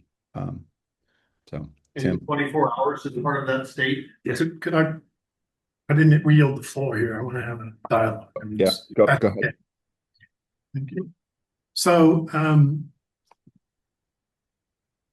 the new reporting requirements in this policy, this revision, call for more frequent reporting, including before the end of the campaign cycle, as well as afterwards, right? So I find this redundant. I find it unhelpful and redundant. And yeah, I suppose if somebody comes along with a gigantic check and so forth, that's newsworthy, it will show up in the reporting prior to the end of the election. And last year we had a case where there was a large donation that was put in there and reported at the beginning of the election cycle. Right? So my understanding is hardly anyone looked at those reports because they're on the website. We're not doing anything to publicize anything here. The real intent of this was to provide that information to members who want to look at it when they want to look at it, as it's available. I think this is just a burden on a candidate, especially candidates who are unfamiliar with any kind of election processing, right? We are potentially reducing the number of people who will run because of this administrative burden. It costs money, do that kind of stuff, whatever, time, effort. You can consider that money. I don't think this really provides a real benefit. Maybe at $10,000 it does. Maybe that's a headline. 1,000. I mean, you can go look at my campaign reports from 3 elections. There's a lot of people who gave me more than $1,000, right? Well, I got to stop what I'm doing, campaigning, whatever, file this report, come back. And if I forget one of those in 24 hours, somebody's now got a case to say I'm avoiding the rules and the policies of the co-op. It's a gotcha. I don't think it adds any value. We are not Congress of the state of Colorado or the United States. I think it's overkill. Nothing you have said, and I appreciate your explanation. I appreciate the good work and the intent, changes my mind. I make the motion to strike that from the policy. And then now we can all vote. And so do you have a second? Second. Yes, Kohler seconds. All right. So now the debate. So debate is to adopt this as presented, except for that clause stricken. That's correct. Yeah. Or do you want to? Procedural question. Sorry, quick procedural question, because I have another potential amendment. Okay. So this is. Okay, so good. So I can just modify it to an amendment to strike this. Yeah. So leave it at that. Okay. All right. So we'll do. So now it's just the motion is just to strike that from the draft. All right. So motion for If you're okay consideration. with the second. And second. So we're contemplating not to strike that clause from the script. Right. And so Kirsten would like to comment on that. My concerns with this clause isn't about I kind of like the idea of reporting big things. My concern is the kind of enforceability, especially because of the in-kind. So, my wife handles my Facebook page, because I hate Facebook. But if I was to ask somebody else to do that, I would probably say, okay, let's agree that this would be $25 an hour. Because I need to report this as an in-kind, we'll just say that's fair. And let's say they go for 400 hours. At the 399th hour, they're okay, and at the 400th, they're not. And all of a sudden, like, so it's the in-kind stuff is kind of fine. I like the idea of having some number there that is, wow, that's a big influencer. We should know about that. There is 48 hours before, the last report comes in 48 hours before the annual meeting, and that seems like it's like fairly timely for me. So I would be interested in pulling it, because I don't think it's enforceable, or I think it's too easy to mess it up, especially if you're getting incremental. I understand the spirit of it, and I'd like to find a way to maybe handle the spirit of it, but I don't think this clause does that. So if I could provide a little more context in support of your position, the notion of enforceability was discussed at length in COP, and we all came to the same conclusion that you came to, which is we are not in a position to enforce foot faults. We can call them out, or we're going to enable, we're enabling people to call them out, and provide clarifying information. But there's no, if you break the rules, we have no way to, we're not offering up a way to punish you or disqualify you or any of that behavior. So in that regard, you are not wrong. If somebody breaks the rule, kind of, in bad form, but not much else that we can do about that. Notwithstanding that it would be brought to the EFC, they would have a report. That's correct. Yeah, this one is they have no actionability. They can't disqualify.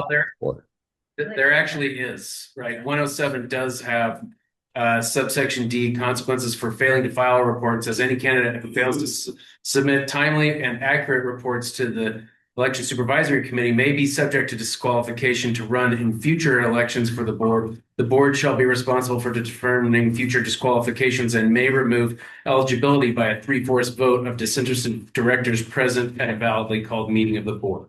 So for this particular, there is an enforceability. So my intention here is to provide at least some support for Kirsten's position about foot faults and consequences of foot faults. So. And I already put faulted because it would have been 39 hours to 40, not 390. I'm doing the math wrong. And campaign volunteering is not reported. Well, So no, but your wife managing. Oh, I get that. That's what I said, if I had somebody else do it. Yeah. Yeah, yeah, no, I may not have a good guess. Okay. Okay. So, I mean, those are two strong points against, right? Any other comments on this? Okay. Well, got one more actually with Brad, like. Yeah, sorry, I was slow to raise my hand, but I would agree with him. I just think that this really does dampen people who want to run, who don't have maybe the resources or the abilities that others do. I think it throws water on people that would run for this board, should run for this board, but don't have the wherewithal to do it. So I think the whole policy kind of tends to do that. And I would argue that what is enforceable and to Tim's point, again, not what's the difference between $999 and $1,000. We're going to get $800, $999 donations to avoid the rule. I really do think that it is detrimental to our process and those who might run for the board in the future. Okay. So vote. What'd he say? Right. We have a motion to call Yeah. the question. Yeah, you don't need to call the question. Let's just do it.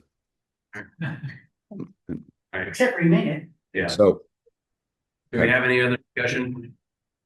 It doesn't appear though, so we can proceed to vote. okay. All right. All in favor of the motion to strike, hold your hand up. 1, Yes. 2, 3, 4, 5, 6, 7, 8. Okay, 8 in favor. 9, Dusty. I see Dusty. 9 in favor. Okay. Opposed. 1, 2. So John Mitchell and Dave Lucian. Right. Okay. So we've successfully struck that sentence or that section or sentence. Section. It's a second clause. Great. Okay. Onward. I think Rachel had an idea as well she wanted to float. I'm passing that. I was confused by the red line and the plan version. So I think it's resolved. Okay. So we now resume the main motion of the 107 as amended by the most recent vote. Okay. So anybody else wanna work it?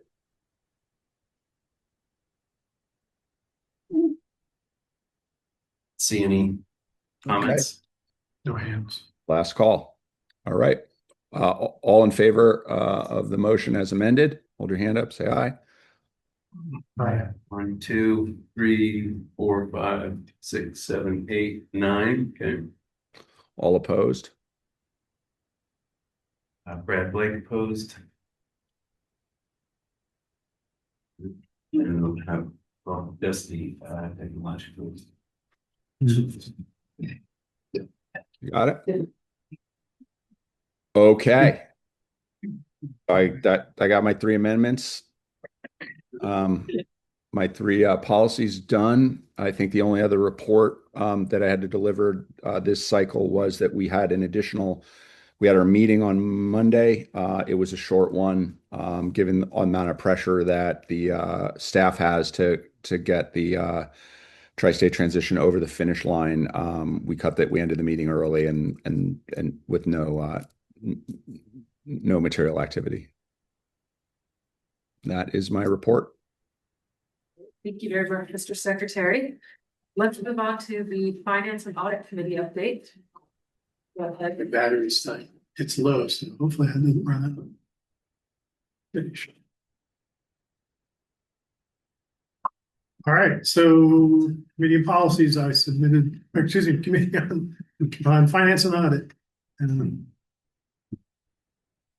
no, I got one. Oh, fine, I can get it. Reports after the budget. Anyway, you all have seen the report in the board packet. It has. Let me see if I can find this. 103. 123. That's what I thought.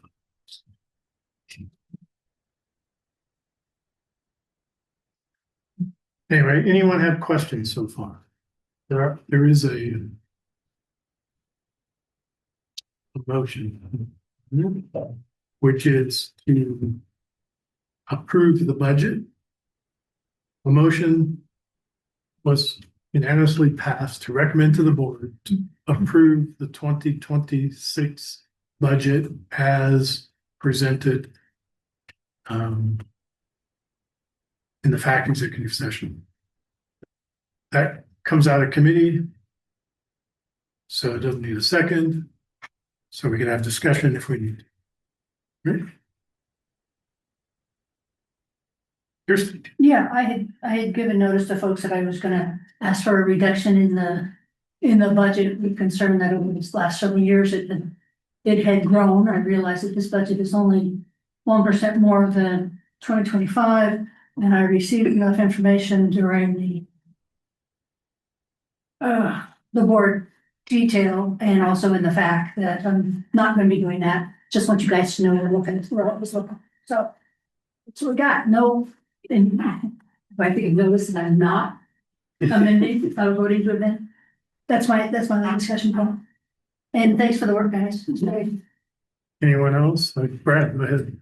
Yeah, I'd like to just thank the fact I had a number of questions just on the budget, and all those questions were entertained and answered. And I for one, as a new board member, appreciate the patience in just looking at the budget in general. So thank you. You're welcome. And I'm glad you were able to join and participate. As the chair, anyway. As the chair, I have power. It's always good in electric utility as power. And so any other further comments? All right. So let's vote. All in favor of actually it's a resolution 2025-19. Do we need to read that resolution? No, it's already posted. Okay. Unless, I mean, if anybody wants it read, we can have it read, but people have copies of it. It'll be posted. It would be, I mean, it would be helpful to the members just to hear the language. Resolution 2025-19, 2026 budget, whereas the Board of Directors has reviewed the capital items budget and the capital projects budget for 2026, and whereas the Board of Directors recommends the adoption of these budgets, and whereas the Board of Directors has reviewed both a multi-year financial forecast and a 2026 financial forecast, now therefore be it resolved by the Board of Directors of the Plata Electric Association Incorporated that the 2026 financial forecast in the estimated amount of $120.2 million in total electric revenue, $8.4 million in rate stabilization, $125.7 million in total cost of electric service, $3.88 million in operating margins, and $7.36 million in total margins, and the 2026 capital projects budget of $20 million and the 2026 capital items budget of $9.496 million be and hereby are approved. Thank you. So all in favor of this, please raise your hand. Keep it up so that it can be counted. This is unanimous. Looks unanimous. Dusty's in. No opposing and there's no abstention. So unanimously passed. I guess Ted is technically an abstention. He's absent, so he doesn't count. He's AWOL. Okay, there was one more recommendation from the Finance and Audit Committee. Appreciate you guys' patience here. There are one new rate tariff and one revised rate tariff. A new wheeling rate tariff that's not a wheeler rate tariff. And then a revised renewable rider tariff. Do we want anyone to give a quick synopsis of that for the members so they understand what's on there or not? And so this will just be approving posting, Yes. right? And then we'll accept public comment and have the final binding vote at the December meetings. Okay, so the fact voted unanimously on a motion to recommend to the board that they approve the posting of the public notification for modifications to the opt-in renewable rider tariff R18 and the establishment of the new wheeling tariff W70 and to open a public comment period per policy 364. So that's the recommendation and motion on the floor from the committee. Can I get a quick explanation? I didn't quite understand what the wheeling thing means. Yeah, Dan, you want to jump in here? Yeah, the wheeling is what we would charge somebody to use our facilities, whether it be transmission or distribution. If they have a merchant power plant, to move that power from their plant located inside our service territory to a point outside their service territory, our service territory, to sell it to somebody else. Basics of. We don't have any of those, do We have right now have a specific contract for Tacoma Power Plant to do that, and that's part of what prompts us to is just to handle it on a more of an industry standard. Okay, thank you. It's like a toll road. Yes. What the wheel Right there. terminology that does. Because you wheel the power. No. You move it on a toll road. Okay. So, anyway, that was poetic license. All right, no other comments? All in favor of posting these two for public comment? That's what we're voting on. Raise your hand, say aye. John, John, which one? Dusty? it's here's unanimous with one. All right. Okay, turn back to you. Unless anyone has any questions on the finance model. Thank you, Mr. Miller. So our next item on the board action agenda is the executive committee update with the credit rating public release. Is that something you want to comment on, Chris? Yeah, I can just comment really quickly as a matter of procedure, right, is that under policy 110, the executive committee is allowed to make binding decisions on behalf of the board when the board doesn't have time to meet in between, but it is obligated to report those actions out at the next regular board meeting. That's what's. Yeah. Thank you for the reminder. So we did ask for, I kind of joke it was Voltron being assembled. So we got the executive committee together and asked them to approve this. It was very time sensitive. We had to have it done well before this meeting to meet the 28-day clock from Fitch. And so that final approval we took to the executive committee. They voted unanimously in favor of releasing it to the public. Very excited to share this news, and we got it out shortly after that. But that was the reason why we took the executive committee. So yeah, happy to answer questions procedurally. But I think this is a great piece of news we can share with all of our members. And then, so it won't apply with CFC. How might we be able to use this rating to our advantage? Yeah, I mean, I think it's not irrelevant to CFC, but it doesn't drive our relationship with them the same way it would with other counterparties whose knowledge of our finances is not as complete as CFC because they're our long-term borrowing partners, so they know our finances in and out.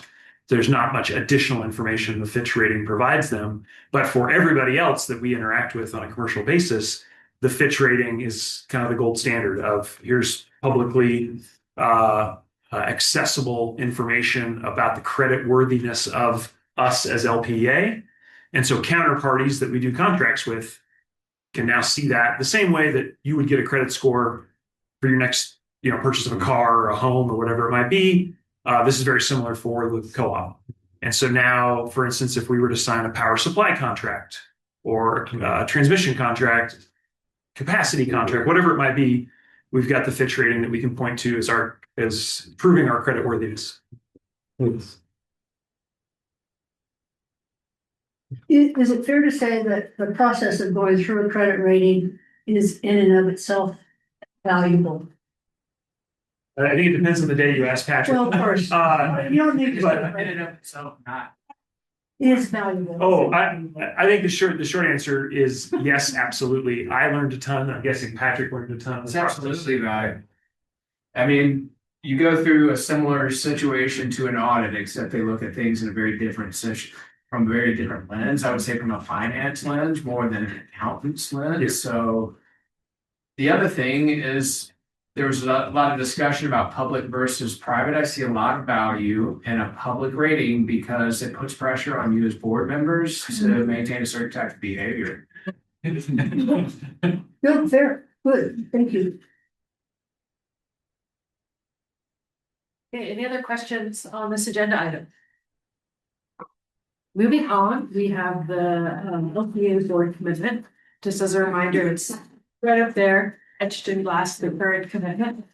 I took it upon myself from the strategic meeting to come up with something that I discussed with almost all the other board members. Got some really good feedback from what I initially wrote and whittled down to something much smaller and hopefully more actionable, less diluted.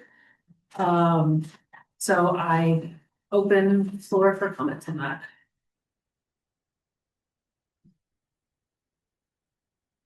Go ahead, Tim. So do we need a motion? Yeah, I think that this we do need a motion to adopt the board commitment, but Nicole is capable of making that motion for herself. I won't like have there be an awkward silence. I will put this a motion to approve the new LPEA board. I'll second. Could I ask you read it, Sure. please? Yes, of course. Like, 136. I'll read it if you want. It's on page 137 of 267. Page up. yeah. That's what it is, yeah, there it is. I'll be totally patient. It's page 137, or if you do a control F for commitment, it's only in there. Okay. So, Yeah, all right. So as I wrote it, as director of the board, I actually knew that LPEA should be changed, the first one to La Plata Electric Association, so it's not repeated twice in that sentence. So I'll read it as I wish I had wrote it. As directors of the board of La Plata Electric Association, we come prepared to lead with integrity, govern with respect, and uphold the trust placed in us as stewards of LPEA's future. Go ahead. I love it. I think it's really well clear, concise, stated. I'll be able to remember it. It's almost at the edge for me. It's great. I think it's really good. And I appreciate the effort and process that you went through to pull this together, Nicole. So I'll definitely vote yes. Well, thank you. And I appreciate you gave really constructive feedback. So thank you. Thank you. Go ahead, Brad. Yeah, I would definitely second that. I think the concise version is very good. So thanks for your efforts. Rachel? I think it's quite pithy and reads well. I think there's some pieces, while the spirit's great, sometimes where we've slipped up is in the specifics, right? There's something about preparing for board meetings and some of those other things that are how you achieve this. And so that would just be thought for the future, not to reject this at all, but yeah, how do we hold each other to the interpretation of this in our actions and practices? And then how do we use this as it pairs with the policy on code of conduct or code of, I was getting confused. So those are, I think it's a great reminder of the high level pieces. And yeah, how do we put in place? Yeah, and how are we going to use it? Yeah, because how do we honestly, hold each other accountable? Because that's part of the reason we went back to it. This hasn't helped. right. I mean, until we had our strategic meeting, I had never noticed it. So, I started with something that was much more of a policy that was drawing on trying to like consolidate other parts of our policies. I think you could still think of all of the existing policies as frameworks.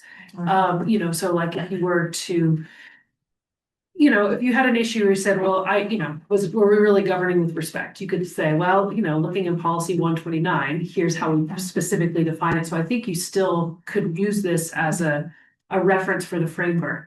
I just realized from my conversation previously with Tim was like, I'm kind of rewriting a new policy that I was like, that's not what this really is. The policy exists.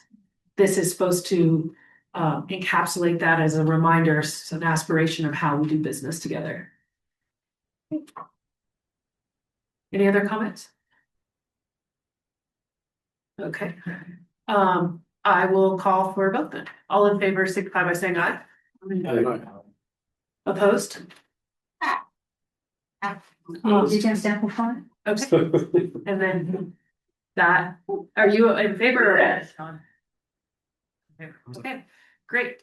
Thank you, guys. We are now down to reports. We've got the attorney report to start things off. Go ahead, Graham. For the board to my written report, take any questions?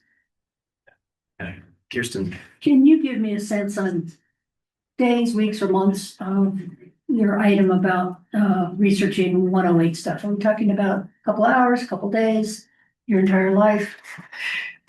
I would say that this month it was significant number of hours, right?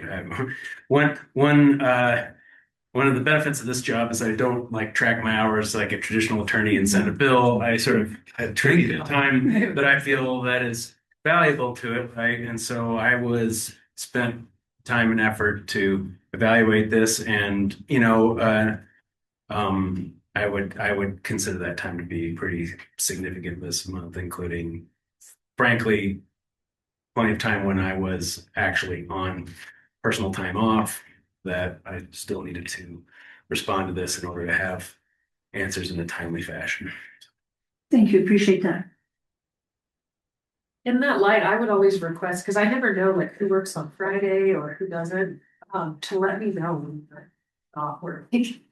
Just over, not like you need to check out ahead of time, but if I said something and it seems like it's time to say, hey, I actually don't, I'm on vacation right now today. And I appreciate that. And if it was really to the point where I sort of made my judgment a priority with my time to respond to that. And if I really was in a position where I felt like I would have let you know if I was not going to be responding to you. It was a personal evaluation that I made to kind of keep the ball moving in that. But I do appreciate Yeah. saying. Go ahead, Tim. Just as a note, I think not only you were on personal time off, but Chris was as well. And which I think is great. You guys should take your time off. But I recall that we had a policy that stated that if the CEO is gone, there's a delegation of authority that's supposed to be and the board is supposed to be informed of that. And I bring it up not as a criticism, but as a reminder. It's me. And I'm in control. Oh, sorry, that was one of the things I was considering. that was me channeling what was his Al name? Haig. No, Hey, no, it was the other one. Spirit. No, Al Haig. Maybe it was Al Haig. Maybe it was Haig. Anyway. Sorry, if I may just ask a question about that. So I did delegate authority to Patrick for invoice approvals during my week away, and time off approvals. I mean, just kind of normal administrative things. I was in touch with the team during my time away. Are you asking me to also send a note to the whole board saying, hey, I'm taking a I week? would ask that we look at that policy and we adhere to it or change it.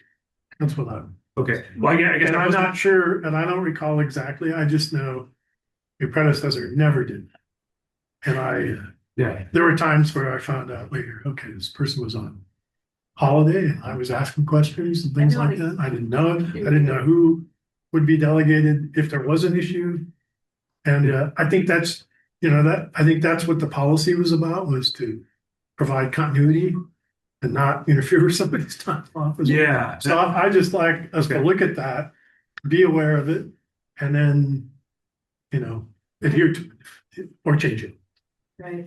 That's my, and I'm not sure what adhere to it exactly means to answer.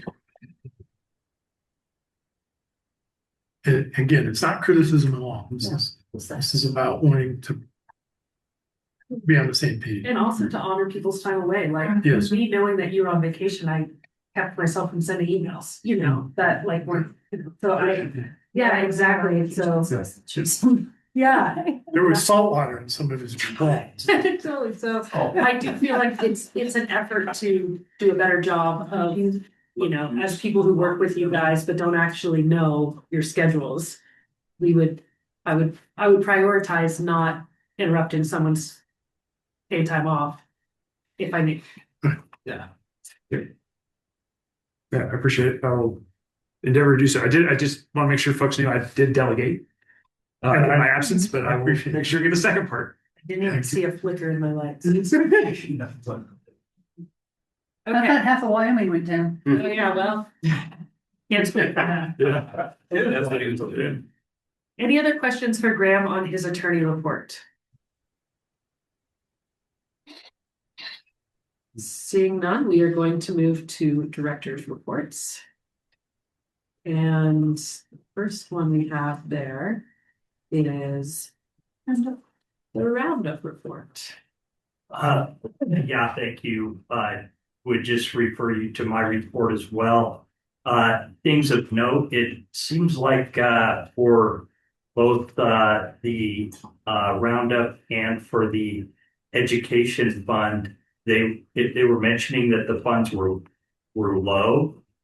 And I'm not sure why that is. I think there was a discussion earlier on that, possibly, but I just was surprised at that, and I thought I'd let the board know. So, Are you talking about the reserves? yeah. Oh, well, I think it's the fund, both funds in general. So. Yeah, Brad, would you be willing just at your next meeting to inquire about that? I know Sure. it seemed like y'all were aggressively spending down reserves, and so I'm wondering if that's what it. Yeah, That'd be interesting. I don't know if it was aggressively, but they were spending down reserves, and so I will. Yeah. Yeah, prior to when I was on the board a few years ago, we had like $30,000 that were in reserves. And so then, yeah, we were pretty aggressive. Yeah. Yeah. Yeah, and I apologize for sending that to everyone. Nicole kind of rounded me up on that, so I'll Round it up. Yeah, well, we appreciate the report. Yeah, good. Easy to read. Do you want to go on, Tim? Sorry, So- I didn't see it. Again, no criticism here, but in the past, and I can't remember if it was monthly or it was quarterly or what, maybe some of the former roundup members recall. There would be a sort of financial report of the roundup. And that way, when you, like you said, it's low, in the past, I'd be able to look at that and say, oh, yeah, they spent it down to $1,000 or whatever. So I don't know where that comes from or that process, but if it's possible to get that. Yeah, they do give that. I just didn't make a note of it. I'll try to make a note of that. Yeah, the balance. Yeah. Spending, that's really helpful to me. Thank you. Any other questions for Brad? All right, let's move on to CREA. Oh, looks like you have a late ad. Go ahead, Rachel. It's not a question, but it's an exciting update on our community engagement efforts. We've had the roundup application process open. Harry reported we've had lots of applicants, whereas before this was nomination. So, hey, people are excited to get involved. Okay, CREA.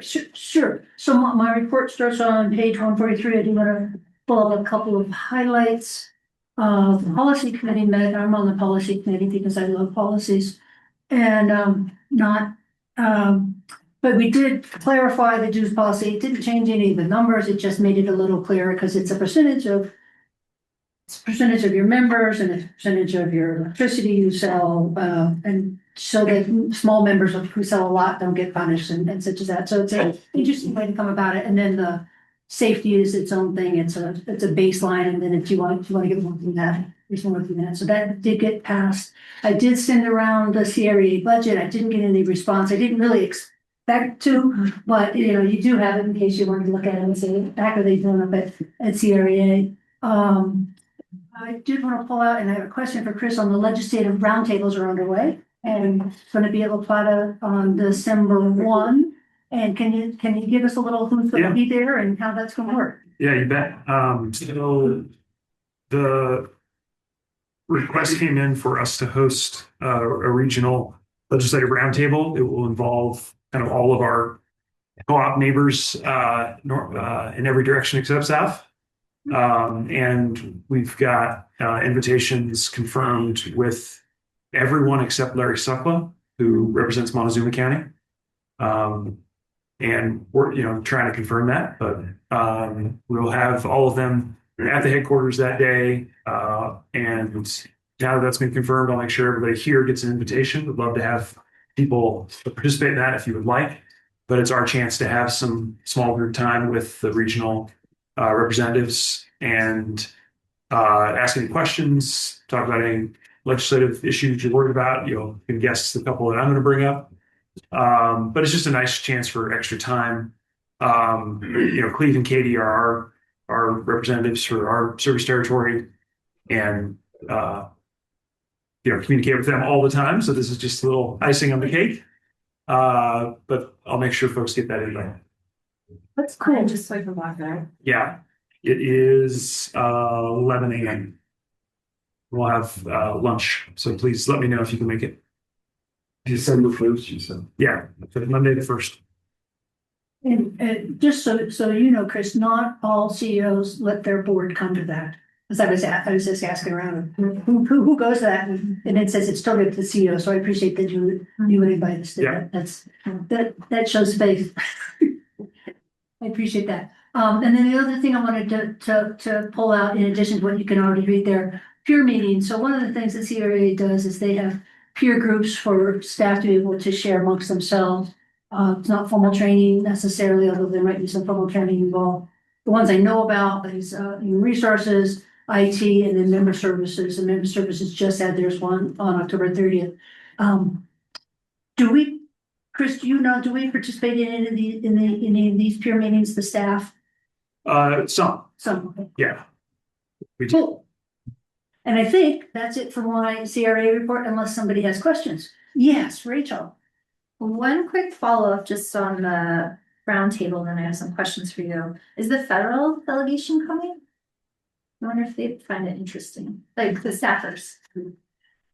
Oh, yeah, it's an interesting question. I mean, we've got Bennett and Hickenlooper both have staffers in Durango. And Eric does as well. Oh, he does have an office here? Yep. Yes. Okay. Yep. She's a lawyer, so she's frightened. Okay.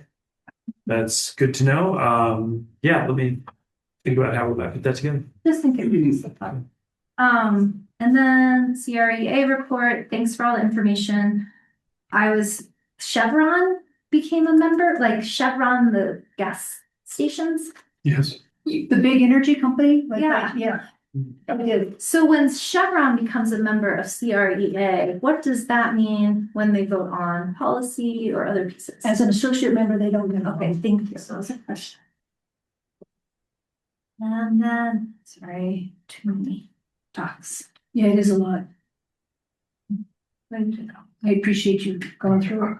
Oh, I think that was actually, yep, got it. Thank you. Okay, and then in addition to what you see here, I do put all the files into the CREA in our Google Drive, and you'll also see that I've put in the last several years of where CRA stood on different legislation, and you can see whether they supported with the motion to amend or trying to amend, which is their usual stance, as opposed to coming out with opposition or what they did. So you can see those. I didn't want to weigh this down and make it 500 pages instead of the 267 that it is. So I appreciate your patience. If there's any questions, ask now or ask me whenever you want. No limitations. All right, super. Thank you, Nicole. Yeah, thank you, Kirsten, for that report. Now we're going to Western United. Yes. And everybody knows Western United Electric is a co-op and put all this stuff in there. But just a quick reminder, at the October board meeting, we voted to do the patronage from FY 2019 totaling $5 million to go out in early December checks. The cadence is usually in April, but we moved that up. We're doing very well. I did give the audited report to Patrick for some light reading if you can't go to sleep for a night. Well, we had enough cash, and you don't make a profit as a co-op. You return the patronage a certain cadence, so they wanted to increase that cadence since they did have all that cash on hand. So it's a good thing. Any questions? Yes. So they're returning 2019 money. So they're about a 6-year thing. Yeah. So discuss, because they're very different business, so they're able to do that because the business they're in. We don't do that. We hold on to our members longer so we can use it as capital. Can you discuss why they're So they're able to do that because they are a co-op, but they also do business with municipalities, and that's usually bid business. Then they do business with IOUs. And that's a different margin model. And then they do business with the oil industry also, which is a margin model. So that's how they get their cash flow is instead of the state of Colorado, and I've been putting that logo in there, they've tried to grow. And if they're material business, what they're doing is growing in territory, but they're growing in customers. Our luxury is a good example during COVID. We have a large supply of material that they called everybody, what do you want us to store? And we had that, we're still working that out. But we pay different rate margin than others do. So their business model is the way they can sell materials to different entities at different moments. Agreed, perfect, yeah, I just don't want people to think, why aren't you doing a 6-year one? Oh, no, that's Because because. that's something that's a Correct. different model. So they're a supplier to work, we are electric co-op that sells energy. They're a supplier that sells material. That's the big difference. And then their material base is just not La Plata, Archuleta, the surrounding counties like we do. They can expand who they sell to. We also don't have long-term, they're not doing it for the future because they're turning around their equipment and then they're buying new equipment. They're not having to bank something for 20 years. Well, and the biggest thing is the capital debt. They're not, we have hundreds of millions of dollars in capital assets on books. They don't, they have a warehouse and they have material, period. Right. So 6 years versus 22-year capital. Right. Yeah. Well, hopefully Patrick likes that answer. Absolutely. All right. Thanks, Patrick. This is low capital intensity business. Yeah, it's good. They get a lot of benefits. Yes. They are not profit. I don't think they don't call themselves a co-op. They're not, they have a co-op model, but they also have to pay tax on the stuff that's not co-op. Right. So part of what, if you look at the audit, so some of that has to go to taxes. Okay. So it's not strictly not for co-op. So it's a little bit, well, it's a different business. It's a supply business. But there is a cooperative part that we're part of. And that's a good benefit for us. I appreciate your patience with these questions. Oh, no, Because it's a great company and I want to give you a chance to show off. And that's why I appreciate being on that board and being elected to be represented LPEA. Excellent. Right. Okay, let's move on to the next report. That is Tri-City. So back to Kirsten. Back to me. Okay, I did submit a report. And then there's also the reports that Tri-State sends and those get added on here. I'm sorry, I'm going through trying to find my report here. One thing that I didn't put in my written report, but you'll see in the report that the president and the CEO put out is that Dolores Canyon is up and running. So or it's not up and running, it's up, it's gone. So that's a big deal for them.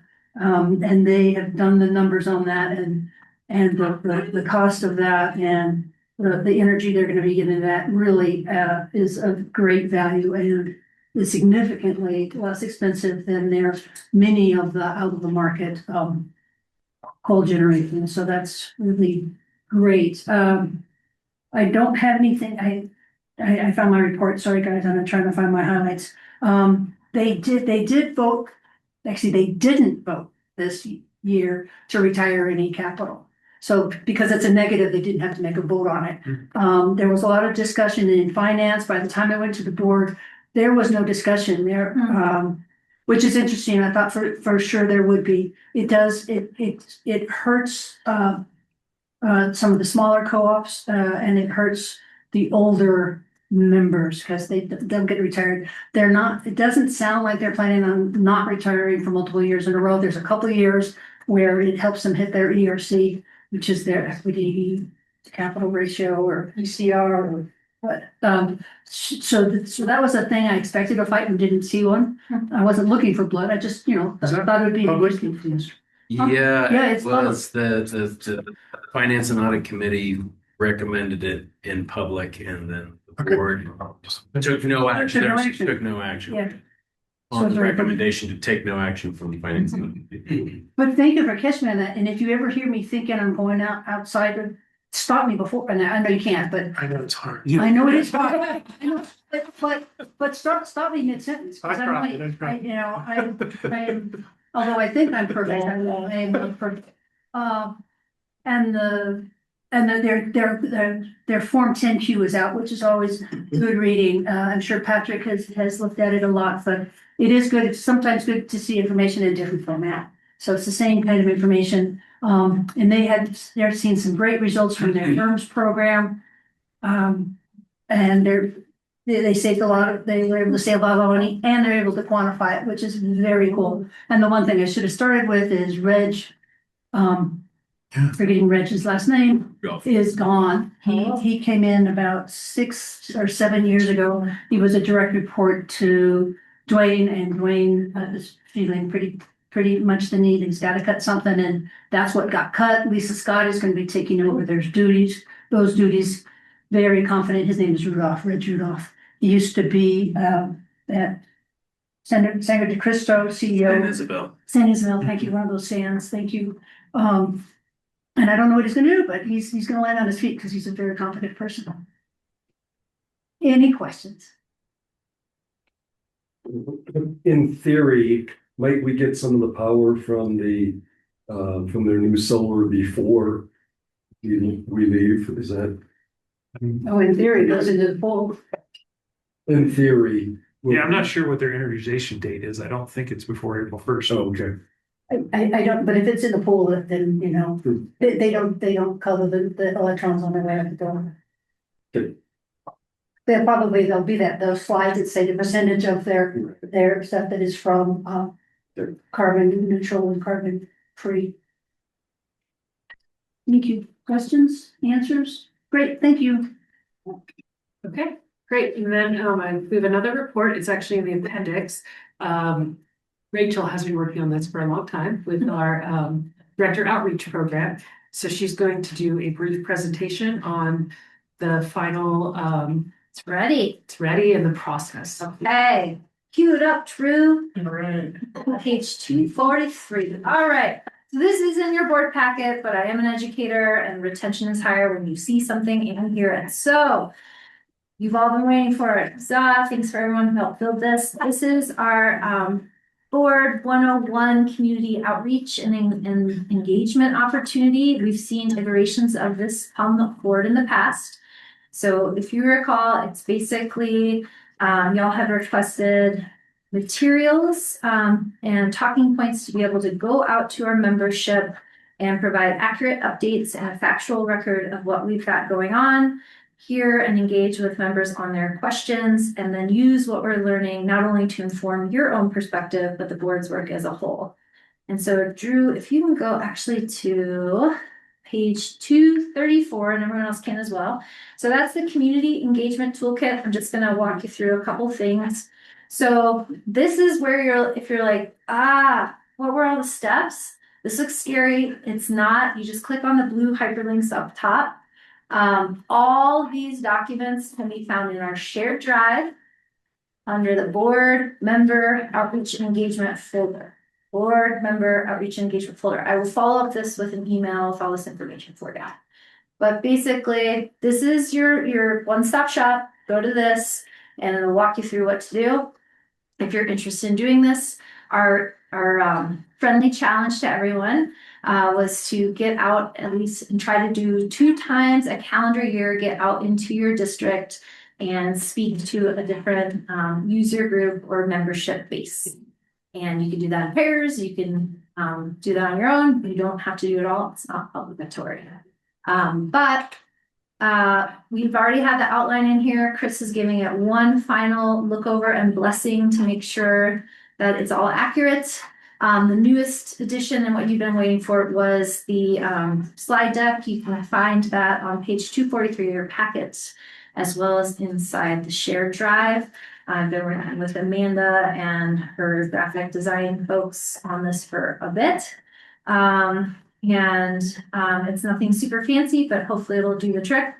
And this just pairs with the talking points. So if you choose to, you can use them in concert. And then as a reminder, when you are done with your presentation, and I know someone already did this, so thank you, please fill out your reflection form. You'll find a link to that in this document too, also in our file. And just fill that out. I will be looking at those and bringing back findings every month if anyone does give a presentation, just so that I probably won't report for you, but queue you up to share what you learned at any of your engagement opportunities. And that's how we're closing the loop. So this isn't just us talking at people, it's us bringing back to the board what we learned from the membership to help inform our jobs. Questions? Yes, David. Yeah, so, and this is to you and Chris. So we can go out and find groups, but if somebody calls in from District 4 and wants a presentation, can they pass it on to the directors of District 4 and we can look at it that way so we can be proactive? Yeah. You know, also going out, but if there's somebody coming in, that'd be easy to pick up and Yeah. I'll go to that club or whatever. Love it. Is asking for. Love it. Okay. Sounds good. And then one thing, just as a reminder, this is not the bully pulpit. Our goal, one of our core goals here was to get out factual, accurate information. You'll see in that slideshow, there's like a hi, who's on my slide? And at the bottom, there's a little disclaimer. I am here to share updates. Any opinions are expressly my own and not that of necessarily LPEA or the board. So we ask that you use this as information sharing, not as your campaign style speech. And then last but not least, Drew and I were bantering about Google Drive permissions. Google Drive is beloved, but has some quirks. So you can edit these original documents because I can't get the parent permissions changed. Please do not edit the slide deck, the original slide deck. If you want to make your own versions, please do. Just make a copy and then edit the copy, not the originals, if that makes sense. And that will be in the email as well. Are there going to be any projectors or anything we can? Yeah, thank you for that prompt. If you click on the how can we be supported blue link, I'm just being facetious, but it is there. Yes, Jess Dunbar, right, is our point of contact if you need banners, projectors, tabling supplies. They've agreed to help us out. Nope. Okay, thank you so much for getting that across the finish line. It is now live. So get out there. If anyone goes out and dresses up as Santa Claus or Mrs. Claus, you. Oh, once. Yeah, then you have to do one this year. Okay, that concludes our agendized agenda. So do we have any other director comments before I accept a motion to adjourn? Just one day I went to the open house for the solar farm, and is it Steve Smith? He gave great presentation and people were really, had some amazing intelligent questions, more than what I knew to ask. So it was very successful, and I think if we could do that again, that'd be great sometime. Oh, I do want to repeat public service announcement 2. Okay, Colorado Office of Energy at long last has released their home energy rebate program. Like I've been calling them every week for the last year and a half. So beneficial electrification right now, double bonus until the 31st of December, tax rebate plus or tax credit plus rebates. Just so you know, if you guys can there. I don't think many people know.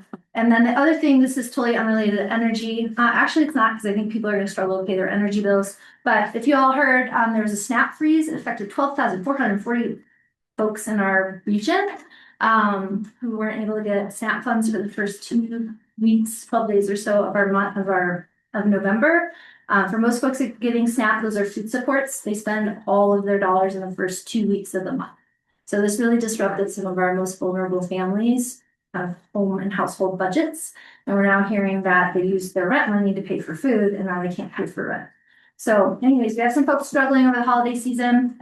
We've been trying to get the word out. This is just a list of all the food resources available in the region. If anyone wants to take any posters to share, that would be great. Thank you. Thank you for those. Any other further comments? Right, seeing none, I will accept the invitation to adjourn. You can just adjourn, you reach the end. Yeah. You're very welcome.